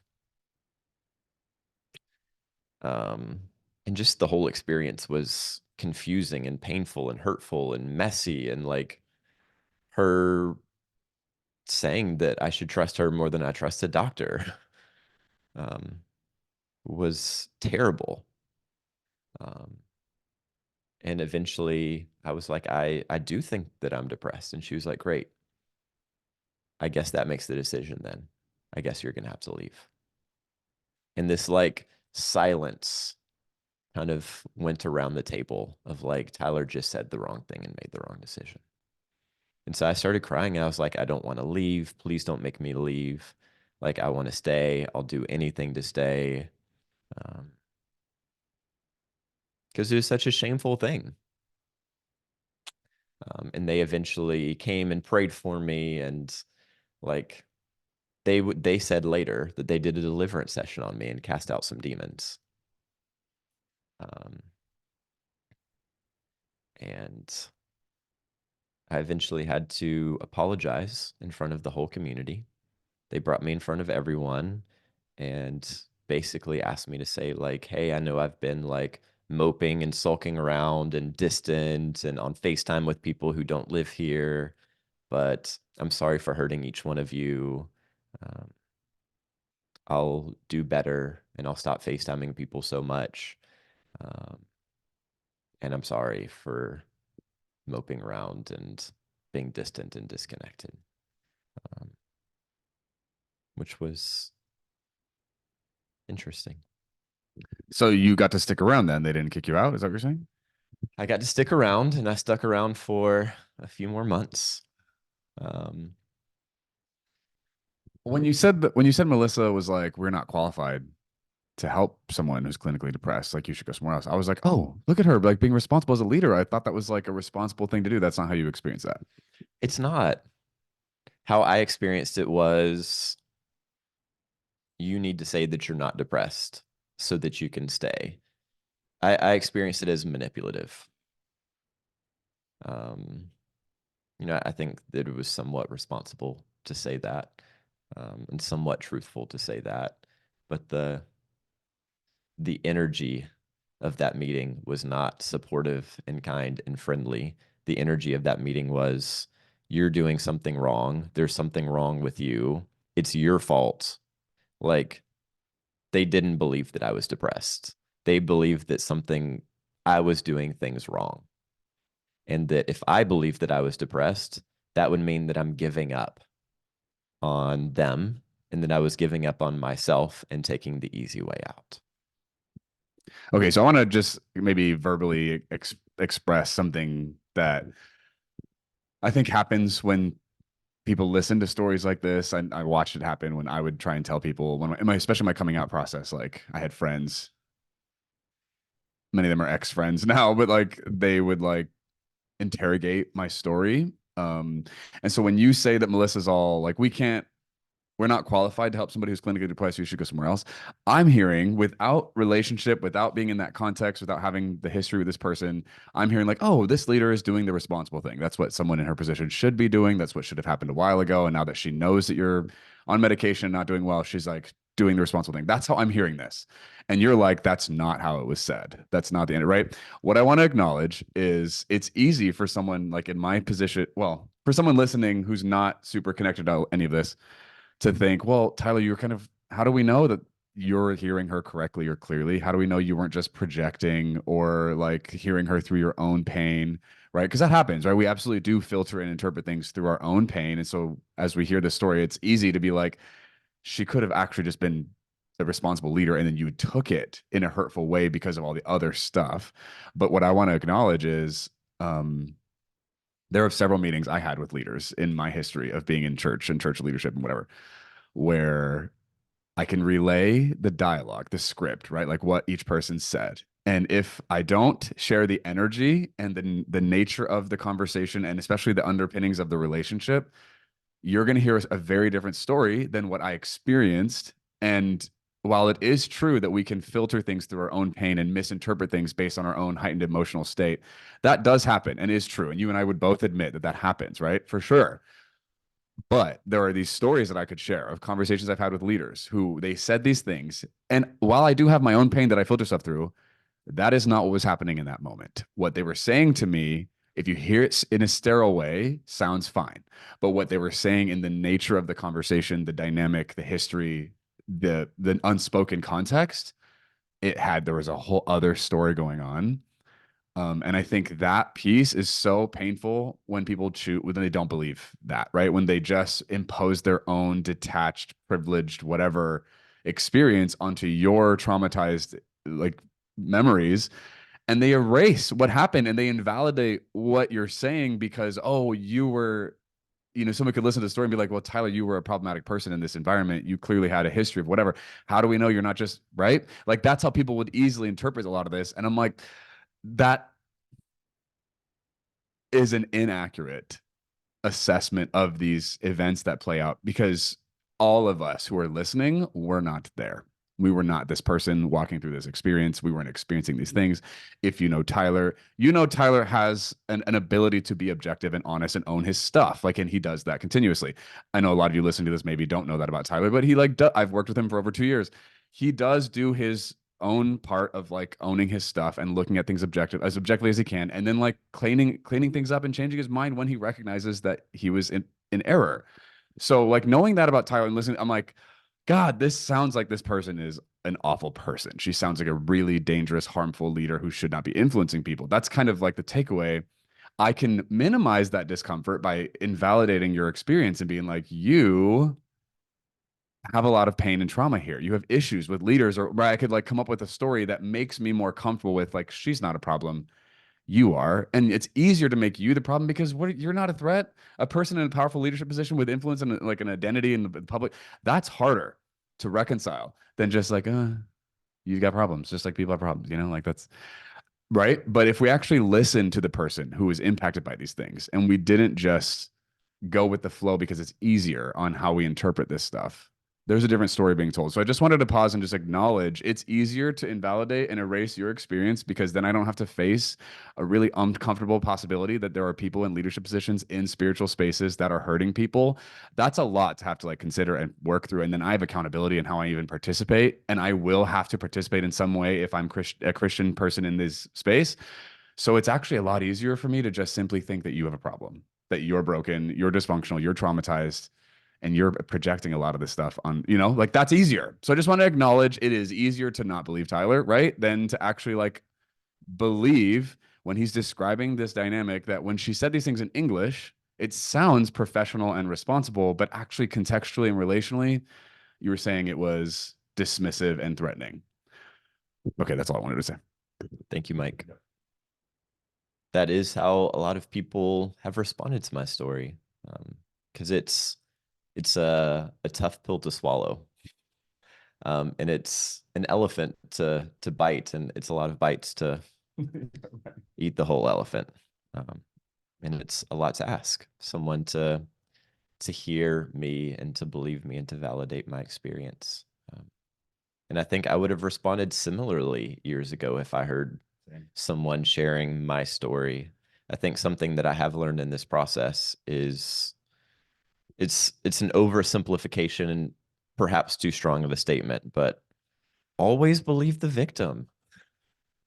Always believe the marginalized person. Always believe the person who is at the bottom of the totem pole or the lowest caste has the least power in a situation. Because unfortunately, as I'll share in a second, it becomes too easy for the people who are at the top of the totem pole, the people who are in power, to get to be the ones who tell the story and set the narrative for what happens. Okay, I want to say throw this in here and then let's move on. Um, I absolutely did what you just described, what I described for so long. When I was a leader at Bethel, when I was a leader in church in general, I very often interpreted the person who is the problem person who created a lot of difficulty for leaders, for the system, for the organization, for the program. Like I interpreted that person as bringing their own mess. And often it was messy. And those people did have their own issues that they were bringing to the table. But because they had issues, it then invalidated the pain they were experiencing, the injustice they were being negatively impacted by. It like made those things go away. All of a sudden, the leaders weren't accountable because this person had a problem. And so I was used to interpreting problem people and their issues through that kind of a narrative. And so then when I came out and I finally stopped bowing to the heterosexist, homophobic, oppressive narrative and theology that I was raised in my whole life and started telling my story and like experiencing being treated the way that I had treated people, being not believed, being erased and sterilized and censored and mischaracterized and demonized and all this stuff that happened, it was so humbling, sobering, eye-opening, humiliating, infuriating. I was like, you've known me for 20 years. You've known me for 10 years. You've known me for how long? And my character, all that just got erased because what I'm saying is really difficult for you to have to like face. Yes, I am saying our theology is wrong. Our theology is bad. We are hurting people. And I know that's a lot. That's a big ask. And so I get that now I get that it's easier for you to just simply decide that I'm a traumatized maniac who doesn't know what's going on and just has his own issues and he's just looking for an excuse to sin. I get that that's easier for you to come by. The narrative has been written for you. You're just copying and pasting it and putting it on me, right? That's easier than actually doing the work of facing the reality that there might actually be a problem here, right? And so I did that for so long. And so when it happened to me, it did necessarily force me to have to listen to people differently. And so what you said about the lower caste system, listening to the person, like I had to learn about power dynamics and recognizing there are people who are being just, they're thrown on a highway and washed away so quickly because they fit these easy like accusations, and so then we don't believe them. And then the people who are in positions of power are the ones who get to set the narrative. That is very real. It is happening right now. It is such an injustice. It is so hurtful. It's probably one of the bigger hurtful things about people experiencing the church. If there's any kind of discrepancy and they speak up, they experience this, right? So many people have been treated this exact way, and it's a travesty. It's not okay. Take us away, Tyler. The 18 months, the second 18 months that I was there were internally like the lowest place that I've ever been in my life. So much shame, so much like depressing, repressing all of these emotions. Just felt really stuck. um, I think kind of got to a place where I realized this isn't working. How do I get out of here? I'm not getting better. I'm not healing. Um, and I'm just still feeling really low. So I think the moment that I felt like there might be an out was in late January, early February 2022. Um, there was a kind of like an all staff meeting, and Melissa and the rest of the core leadership team shared like, this is who we are as a community. This is where we're going. And Melissa said something to the effect of, I know that the cost is high to be here. So I would invite each of you to count the cost and to see if this is something that you have capacity for. Like, we all live together, we all work together, we don't get paid much. It's high intensity and lots of hours and a life of sacrifice and service. So count the cost and consider, like, do you still have the capacity to do this? And if you like, there's lots of other places that love Jesus. And so, like, it might be better for you to go and be free and love Jesus somewhere else. Ask God. And I remember hearing that. And for one, the intensity of the whole thing felt off to me. Like, the entire moment was really off-putting, um, and confusing and a conflicting message, because it felt like that moment could have been really hopeful and inspiring, but instead it felt like you guys aren't doing enough. You're not following our mission. You're not in line with our vision. Why are you guys not submitting more? Why aren't you all in on this? You need to be all in. And so, even though she said, you're free to go, and if there's a place that might better suit you, you should go find it, what it ended up feeling like was, we need you all to sacrifice more. Why aren't you sacrificing more? And why aren't you more bought in? Which was weird. But, anyways, I was like, but I heard her say that there was permission to leave. And so I kind of just processed through that and had some conversations with some friends and mentioned that I was thinking of leaving. Ended up doing a weekend retreat for Christian men who are same-sex attracted who wanted to get free from it.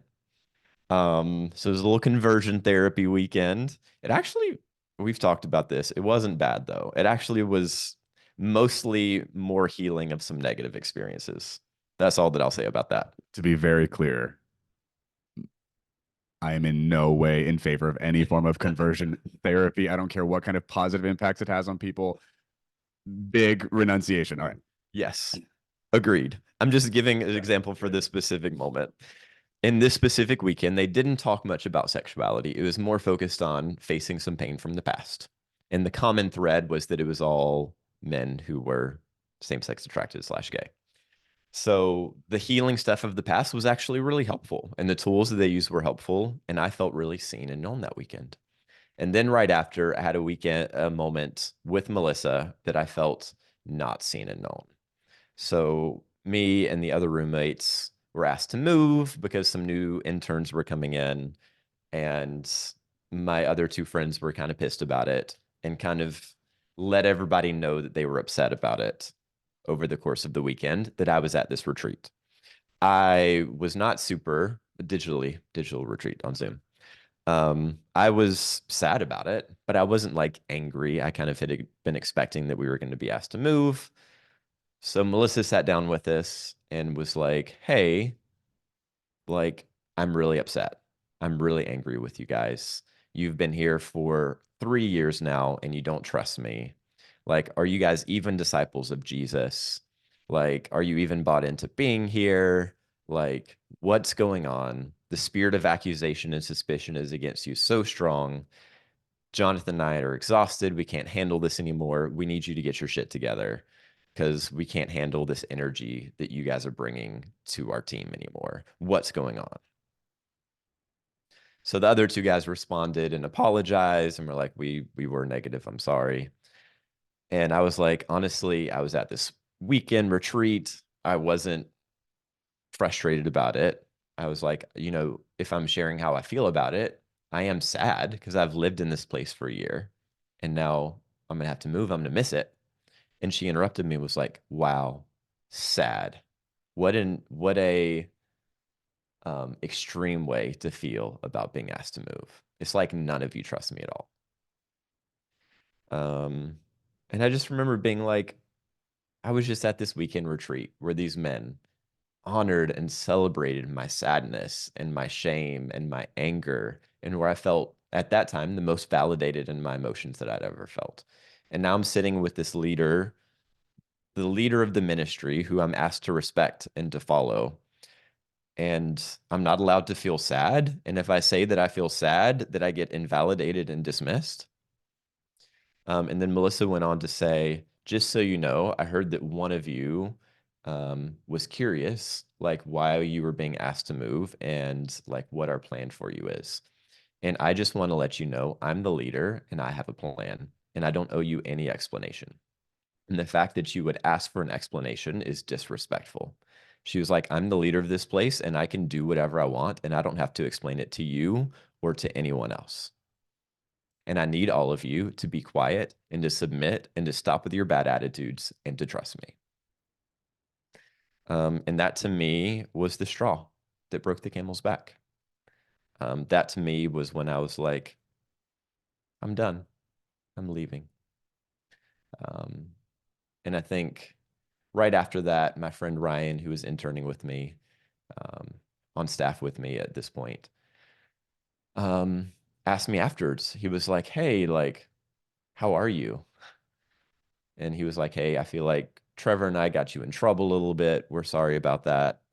Um, he was like, "And like, what was that moment for you like when Melissa told you you weren't allowed to feel sad?" I was like, "That was really hard." He was like, "I was really confused about that.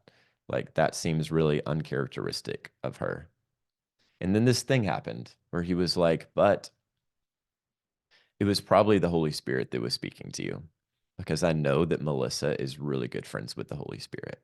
So if she said it, then it was probably right and you probably needed to hear it."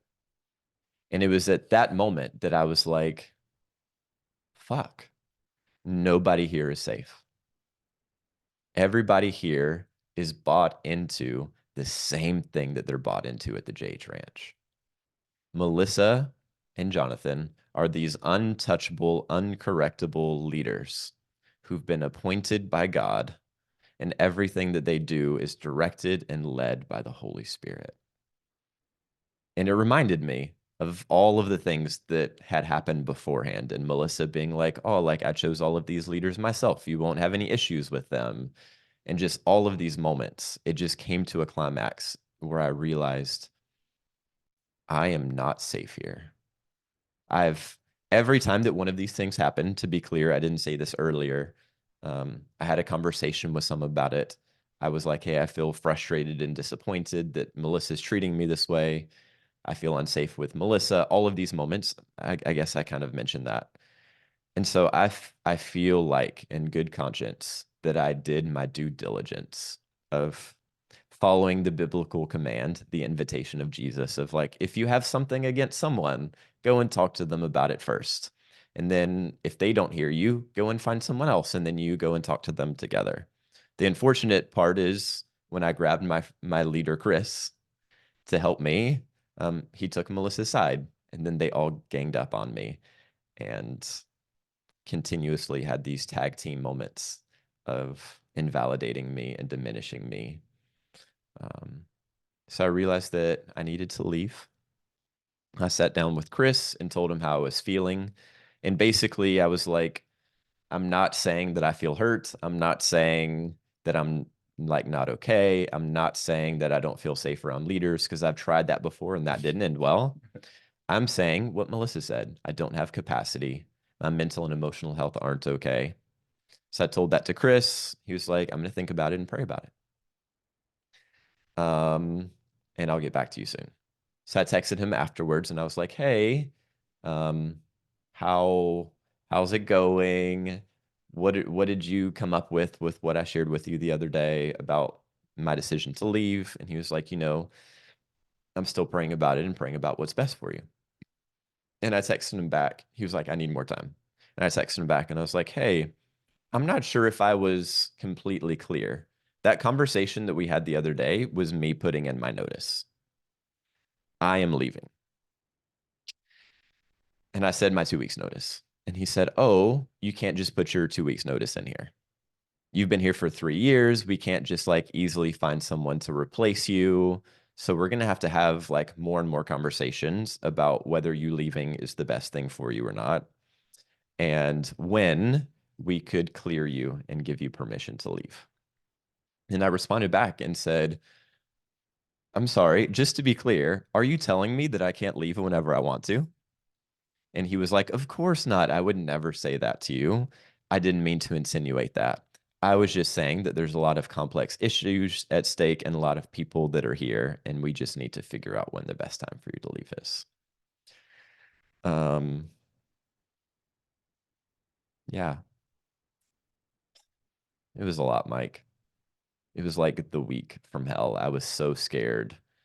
As I was having these conversations, obviously I feel very clear now that me leaving was the correct thing and the best thing for me.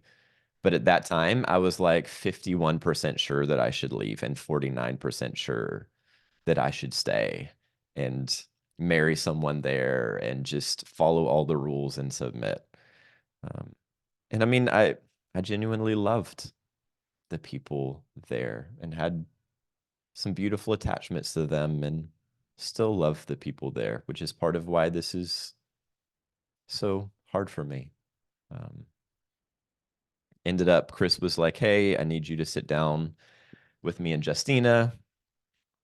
We need to handle this as a team. Sat down with them, and Justina basically said, like, hey, I know that you're lying. I know that you don't just want to leave because you're out of capacity, that there's deeper things going on. So if you really want to leave and you really want us to give you permission to go, you need to be completely honest with us. And I repeated, I was like, I'm leaving because I'm out of capacity. And she said, I know you better than this. And I know that there's more going on. You're being controlling and manipulative right now.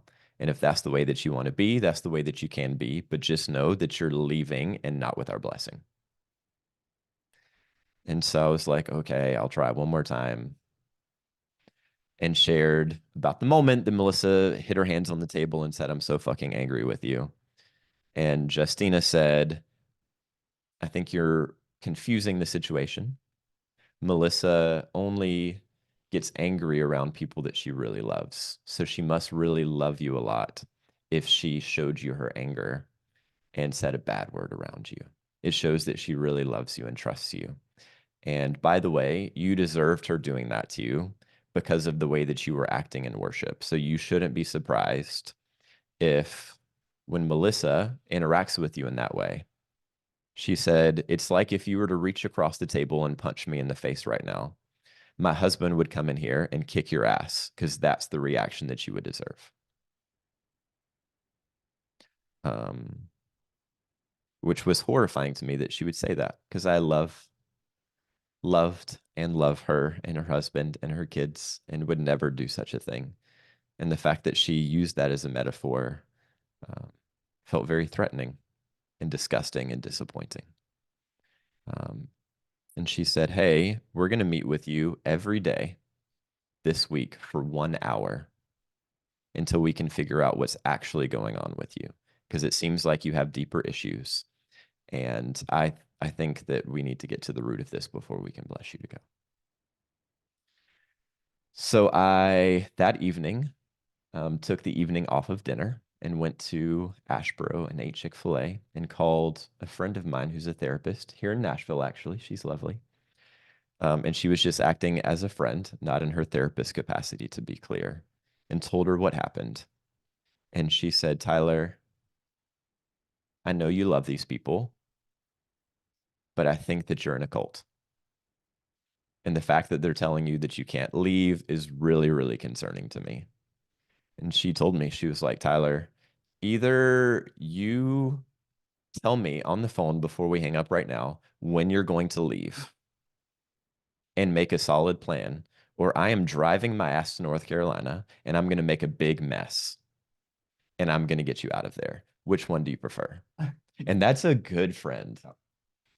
Saved my life. I needed to hear that. And I was like, I don't want you to drive to North Carolina and make a mess. I told them 2 weeks ago on this day that I was putting my notice in. So on this day, which was a few days later, it was Monday, and on Saturday, I was like, I'm gonna leave by like Saturday night at this time. She was like, great. If you are not gone by then, I need you to understand that I will be jumping in my car to drive there. I was like, I will be leaving, I promise. And then she was like, and I think you need to listen to something. And she sent me a podcast on spiritual abuse. And I cried the whole time and felt resonance with literally every single thing that they said in the podcast. And yeah. So long story short, I went the next day and they had given me some homework to do. And I had written a letter to read to them. And the letter basically said, I've been consulting with other people that are not here, with a group of people. And we agree that it is in my best interest to leave here this weekend, and for me to not discuss my emotional or spiritual health any further. So I will not be having any more conversations about my well-being. I will be leaving here this weekend. I would like to leave as well as I can. I would like to pass things over as well as I can with my job responsibilities. But I've run out of emotional and spiritual capacity. Will not be having these conversations anymore, and I will be leaving. When I read them that letter, they were shocked. They did not say anything for at least 30 seconds.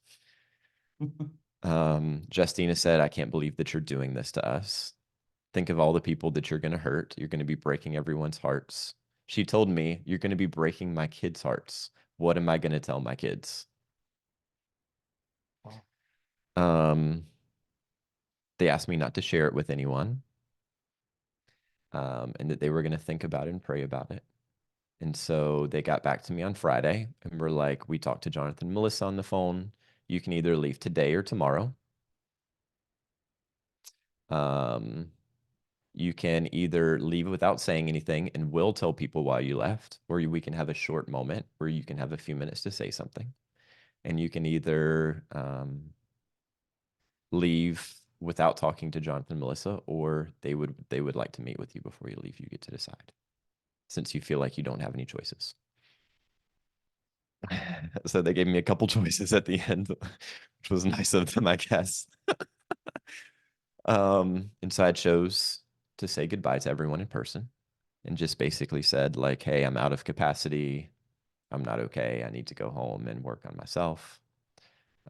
Everyone cried. Everyone was confused as hell. And I met with Jonathan and Melissa the next morning. The gist of that conversation was basically a conversation with a lot of leading questions. So a leading question, for those of you who don't know, is a question that's like, I'll give you an example of one that she said. I really feel like we've loved you well and been great leaders to you while you were here. You would agree with that, wouldn't you, Tyler? So a question in which if I said anything other than the response in which she was leading to, it wouldn't have gone well for me, or it didn't feel like it would. And so at this point, I'm just like, I'm just trying to leave this place in one piece, not make any more messes, not get yelled at and screamed at by anyone else, and not have anyone believe that like I'm leaving on bad terms.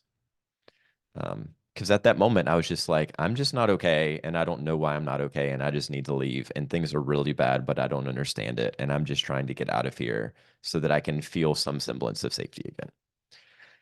And Melissa was like, Tyler, you know, the Bible says if you have something against someone, you need to tell them. And I can't have you leaving here in a spirit of suspicion and accusation. And I'm concerned that there's things that you're not telling us and that you're going to leave here and talk bad about us to other people. So if you have something to say, you need to say it to me. Is there anything that you would like to say to me before you leave? And I responded again, because I didn't want to start a debacle. I was like, you know, I don't have anything that I want to say or share right now, but if something comes up, I'll let you know. Got in my car and drove home, cried most of the way to Birmingham, and laid in bed for days. And that was the beginning of me asking some big questions. I talked about that on the last podcast of me just being like, God, like, how could you let this happen to me? Like, what even just happened to me? And God being like, what I perceive being God being like, Tyler, I'm so sorry. That had nothing to do with me. And me being like, well, how could these people have done this to me? And meeting other people who had had some negative spiritual experiences, other spiritual abuse survivors, and hearing their stories, which led to me asking some big questions about evangelicalism and asking some big questions about Christianity and God. And it wasn't till honestly months after I left the farm that I started asking questions about my sexuality and started my coming out journey. Just to be clear, there was no sexual impropriety while I was at a place for the heart. That did not happen. My journey with my sexuality started afterwards as some fruit from my deconstruction journey. Since then, since I left a place for the heart, no one from there, one person, a friend of mine who was an intern, reached out and asked me how I was doing. But other than that, no one from that community reached out to me to ask me how I was doing or to check in. 4 people did end up eventually reaching out and saying, "Hey, we feel really hurt by you. Could we have a conversation?" And I talked to one of those people on FaceTime, and the way that he started that conversation was like asking me to explain myself. Like, you've hurt all of us. We're all brokenhearted. You've like broken people's hearts. Like, when are you going to apologize and repent to me and to us for what you did? And after he said that, he was like, "I'm sorry. I think that was a little strong. I'm just really hurting. Would you be willing to share your story of what happened?" So I shared with him a microcosm of what happened. And he was like, I don't know what to believe because Melissa's saying one thing and you're saying another thing. And like, I'm here and I married a woman in this community and like, I'm committed to being here and I don't know what to do with what you're telling me, but I'm going to think about it and pray about it and get back to you. He never did. I saw him at a mutual friend of ours' wedding a few months later and texted him to let him know I was coming so he could prepare himself. It was like, "Hey, I would love to hang out with you and your fiance at the wedding." And he was like, "Actually, like, we don't have capacity to talk to you. Our relationship is not okay. And for you to pretend that it is okay, or for us to pretend that it is okay at a wedding, I can't do." They sent an email out to the past couple years of students, Jonathan, Melissa, the past couple years of students at that time, letting them know that I wasn't there anymore and that that they shouldn't follow me as a leader anymore and that I wasn't okay and was going home to work on my not okayness, which was terribly dehumanizing and disrespectful to me, that they would email students and say stuff like that. And in turn, kind of throw me under the bus. And as a general rule, almost everyone that I knew from that season of life has exited my life and excommunicated me, which is one of the most painful things that I've ever experienced. Coming back to Birmingham, I shared some of my story with people. I didn't know what to say, obviously, and I didn't want to badmouth or defame the cageless birds, and so I was careful about what I said. And I think people just didn't know how seriously to take my story, and some of my closest friends even were like, "Hey, like, I'm upset with you, and I'm upset with them. Seems like you both are at fault in this situation." Some of my closest friends were like, "Hey, like, I really want to believe you, but this feels unbelievable. Like, this is Jonathan and Melissa. Like, we love them and trust them and read their Cultivate books." So it was so much to go through. And like, it was this entire part of my life, this entire community of people that I lost all at once. Like, they all were dead to me. And at the same time, like, not only were they dead to me and out of my life, but like, they all thought that I was a bad guy. It's less like they were dead to you and more like you were dead to them, right? Because I mean, working with you the last couple of years, I'm like, these people were not dead to you. You were dead to them. Yeah. To me, that's a different connotation, But right? I lost them. Yeah, yeah. Like, the grief of the loss of all of that. Um, and I think I just want people to know, like,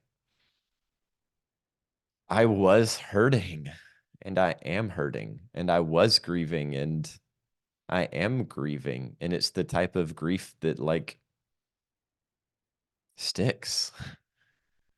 Um, Like I still feel overwhelmed by it all.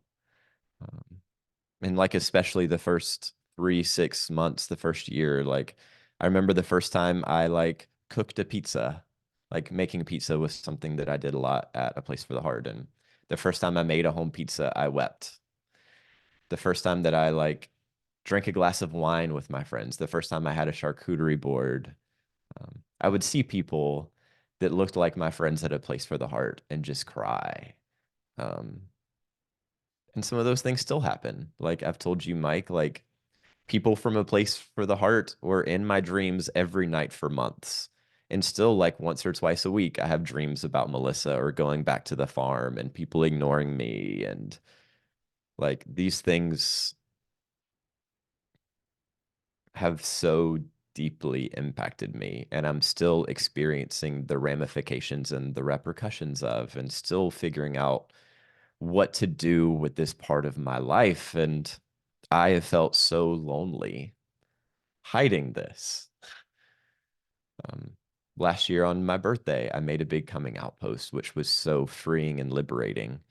And I think I've wanted to find some way of sharing with the world these experiences because I haven't, because I felt alone and people haven't believed me and people have left me. Um, and people haven't known what to do with my story because believing my story means that they have to change the way they think and believe about things.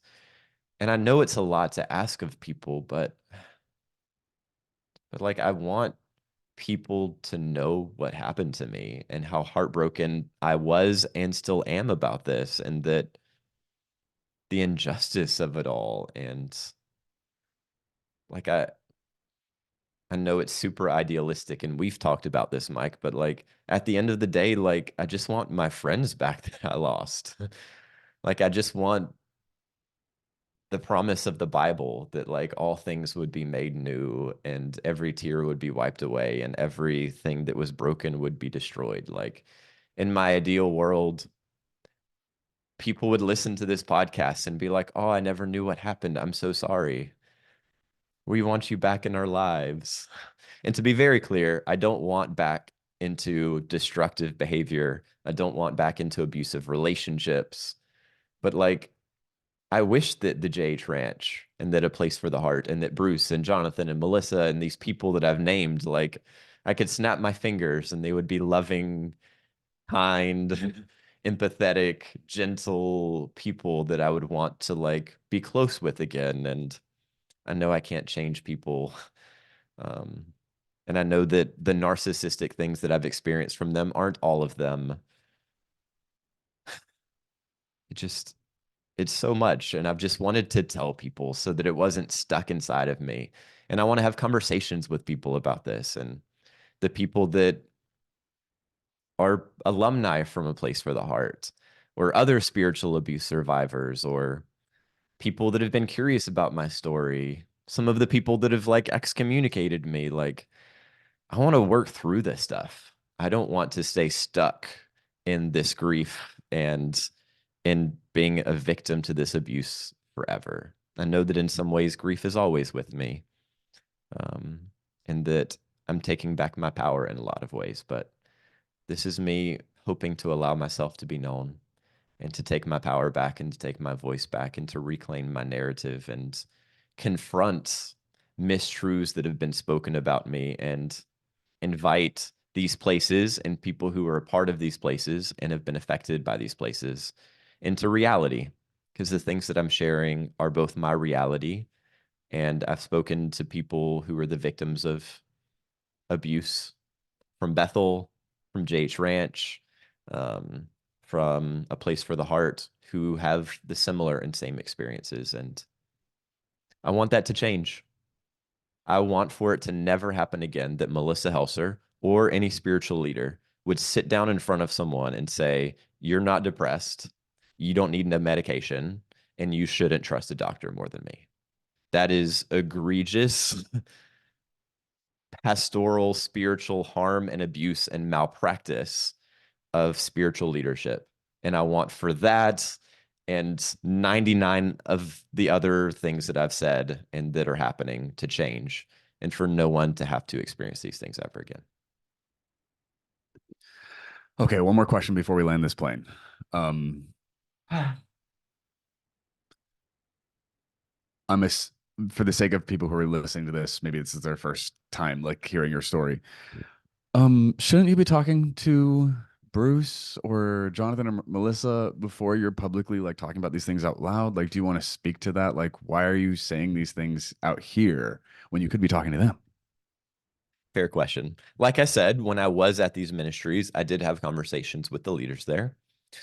So I do feel like I did my due diligence on that invitation of Jesus, of approaching those people with my feelings and needs and concerns. Um, and like I shared, I felt really invalidated by those things. I did reach out via email to Jonathan and Melissa in the core team at A Place for the Heart earlier this year, um, and just shared like, hey, would love to have a conversation, would love to have a dialogue with you if you're open to it.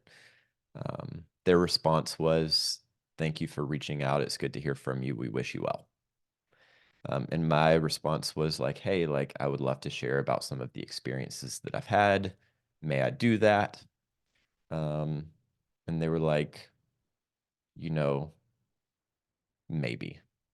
And so I sent an email that basically said, like, here's what my experience was like there. Sharing a lot of the things that I shared in this conversation with them. And their response was, I'm so sorry that you feel so hurt by us. We're sad that you remember things that way. That's not the way that we remember it. Um, that's not what actually happened. None of us remember treating you this way. None of us remember the stories the way that you do. Um, we'd be happy to meet in person with you if that's something that you're interested in. Um, but we're really sad that this is the way that you think of us and your time with us. Um, and based on all of their email responses and my interactions with them in person when I was with them, that has not been something that I feel safe or comfortable doing.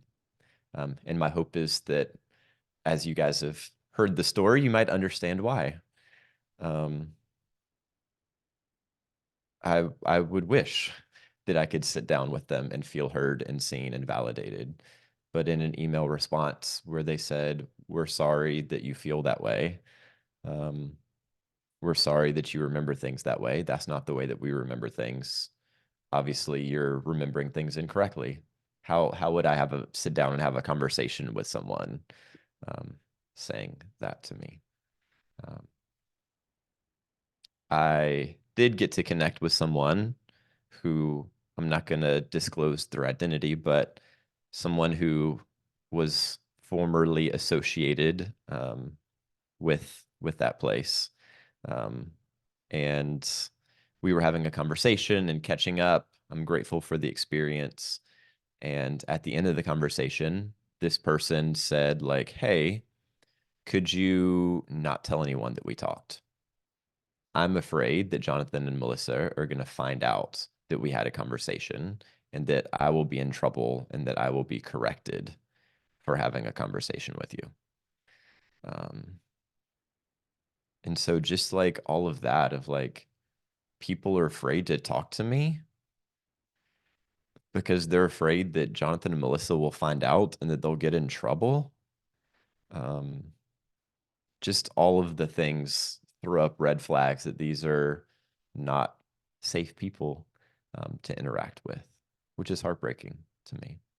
Um, and just one last thing in closing, like obviously this has been so traumatic and heartbreaking, and I'm healing. This is a part of my healing journey. I like who I'm becoming. I like the courage that I'm even finding in myself in this moment to share these stories and to talk about this publicly. I'm grateful for my deconstruction journey and coming out journey and where my life is headed and becoming. And like, I have gratitude for the redemption in all of this. Um, And I desire accountability, and I desire for things to change. And I desire that no one would experience what I experienced, and that me talking about this and us having conversations about these things would be a catalyst to things changing at these specific organizations and things like this never happening again to Christianity and followers of Jesus and humans becoming people that are more empathetic and kind and loving and gracious. And I have the deepest hope for this. And I have hope that maybe even one day people at some of these ministries, that there would be some sort of repentance, to use a Bible word, a change, a reconciliation. Um, I hope that by confronting these things, and that by talking about them, that it would cause a catalyst to make them realize that they have to change. I hope that all of you listening would take this seriously and begin talking about it and help hold these people accountable, so that change happens for all of us. Thank you, Mike. Oh, Tyler, thanks for sharing your story. Thanks for being so honest and vulnerable about your experience. I know this was not easy. Obviously, it wasn't easy going through, but it's also not easy reliving it and sharing it. So thanks for telling us your story and letting us know how that was for you. Obviously, I'm so sorry that happened and it was not okay. And God, yeah, I echo the sentiment. Would love for this stuff to change. Just, I mean, at these specific organizations and then just in evangelicalism, religious institutions in general. Just there is so much that needs to be different about how leaders behave and how people are treated, and especially when they leave, how that impacts them. Like this can and should look so different than it currently does. So to that end, yes, hope. Let's change this. If someone wants to reach out to you, Tyler, do you want that? And if so, how should they get a hold of you? You know, I would love compassionate, empathetic, and or curious reachings outs. I definitely prefer not people lashing out. And obviously with moments like this, I understand that people might have big feelings. And if people have big feelings, like share how you feel and be curious about how I feel. Go process through your feelings a little bit first and then reach out to me. Um, a bunch of people probably have my contact information already and would love to have dialogue with people that I'm closer to who are listening to this. And I'm on the Instagrams at W Tyler Williamson. Would love to just for people to track along with me and my journey and experience them in their journeys and just have solidarity and growing towards a more emotionally healthy, more love-filled, more inclusive, compassionate, empathetic way of following Jesus and being humans and living in community with each other. So absolutely love connecting with curious, empathetic, kind people who choose to be curious, empathetic, and kind. Totally. Really, really good disclaimer. Love it. Um, so yeah, just to close this, again, I just want to reiterate, going through this is a traumatizing experience. I know it's easy to vilify, demonize, discredit Tyler than to actually believe that these things happened and wrestle with the discomfort that creates. I would love for us to lean into that and be willing to ask some scary questions and to consider that maybe there actually are some things that are problematic that we might be currently connected to, currently complicit with, supporting, perpetuating. And maybe we might have a part to play in seeing the changes that need to happen in those spaces, in those relationships with those people, wherever that might apply. As always, thank you everybody for listening and joining in, and we'll see you in the next episode. Bye. Okay, so now we're gonna have to cut this in half. It's way too so closure for wherever the middle will happen. I'll let Amy decide where she thinks the best part to cut would be. I'll just do a closure thing and then a reopening for yeah. Okay, so this was part one of your story, Tyler. We're gonna get into part two in the next episode. And having heard your story, I know this is going to go to another more uncomfortable level than we've already experienced. So Going deeper. yeah, so we'll brace ourselves for that. But thank you everyone for listening and being part of this, and be sure to check out the next episode next week. Next one. All right, welcome back to the show. I'm here with Tyler Williamson in our part two of this two-part interview of Tyler sharing his journey of, surviving spiritual abuse and navigating specific, spiritual environments. We're gonna get into part two of Tyler's story, and I want to just acknowledge, like, buckle up. Things are gonna escalate, and it's going to be uncomfortable. Let's lean in and let's listen. Great. I yeah, yeah. I believe that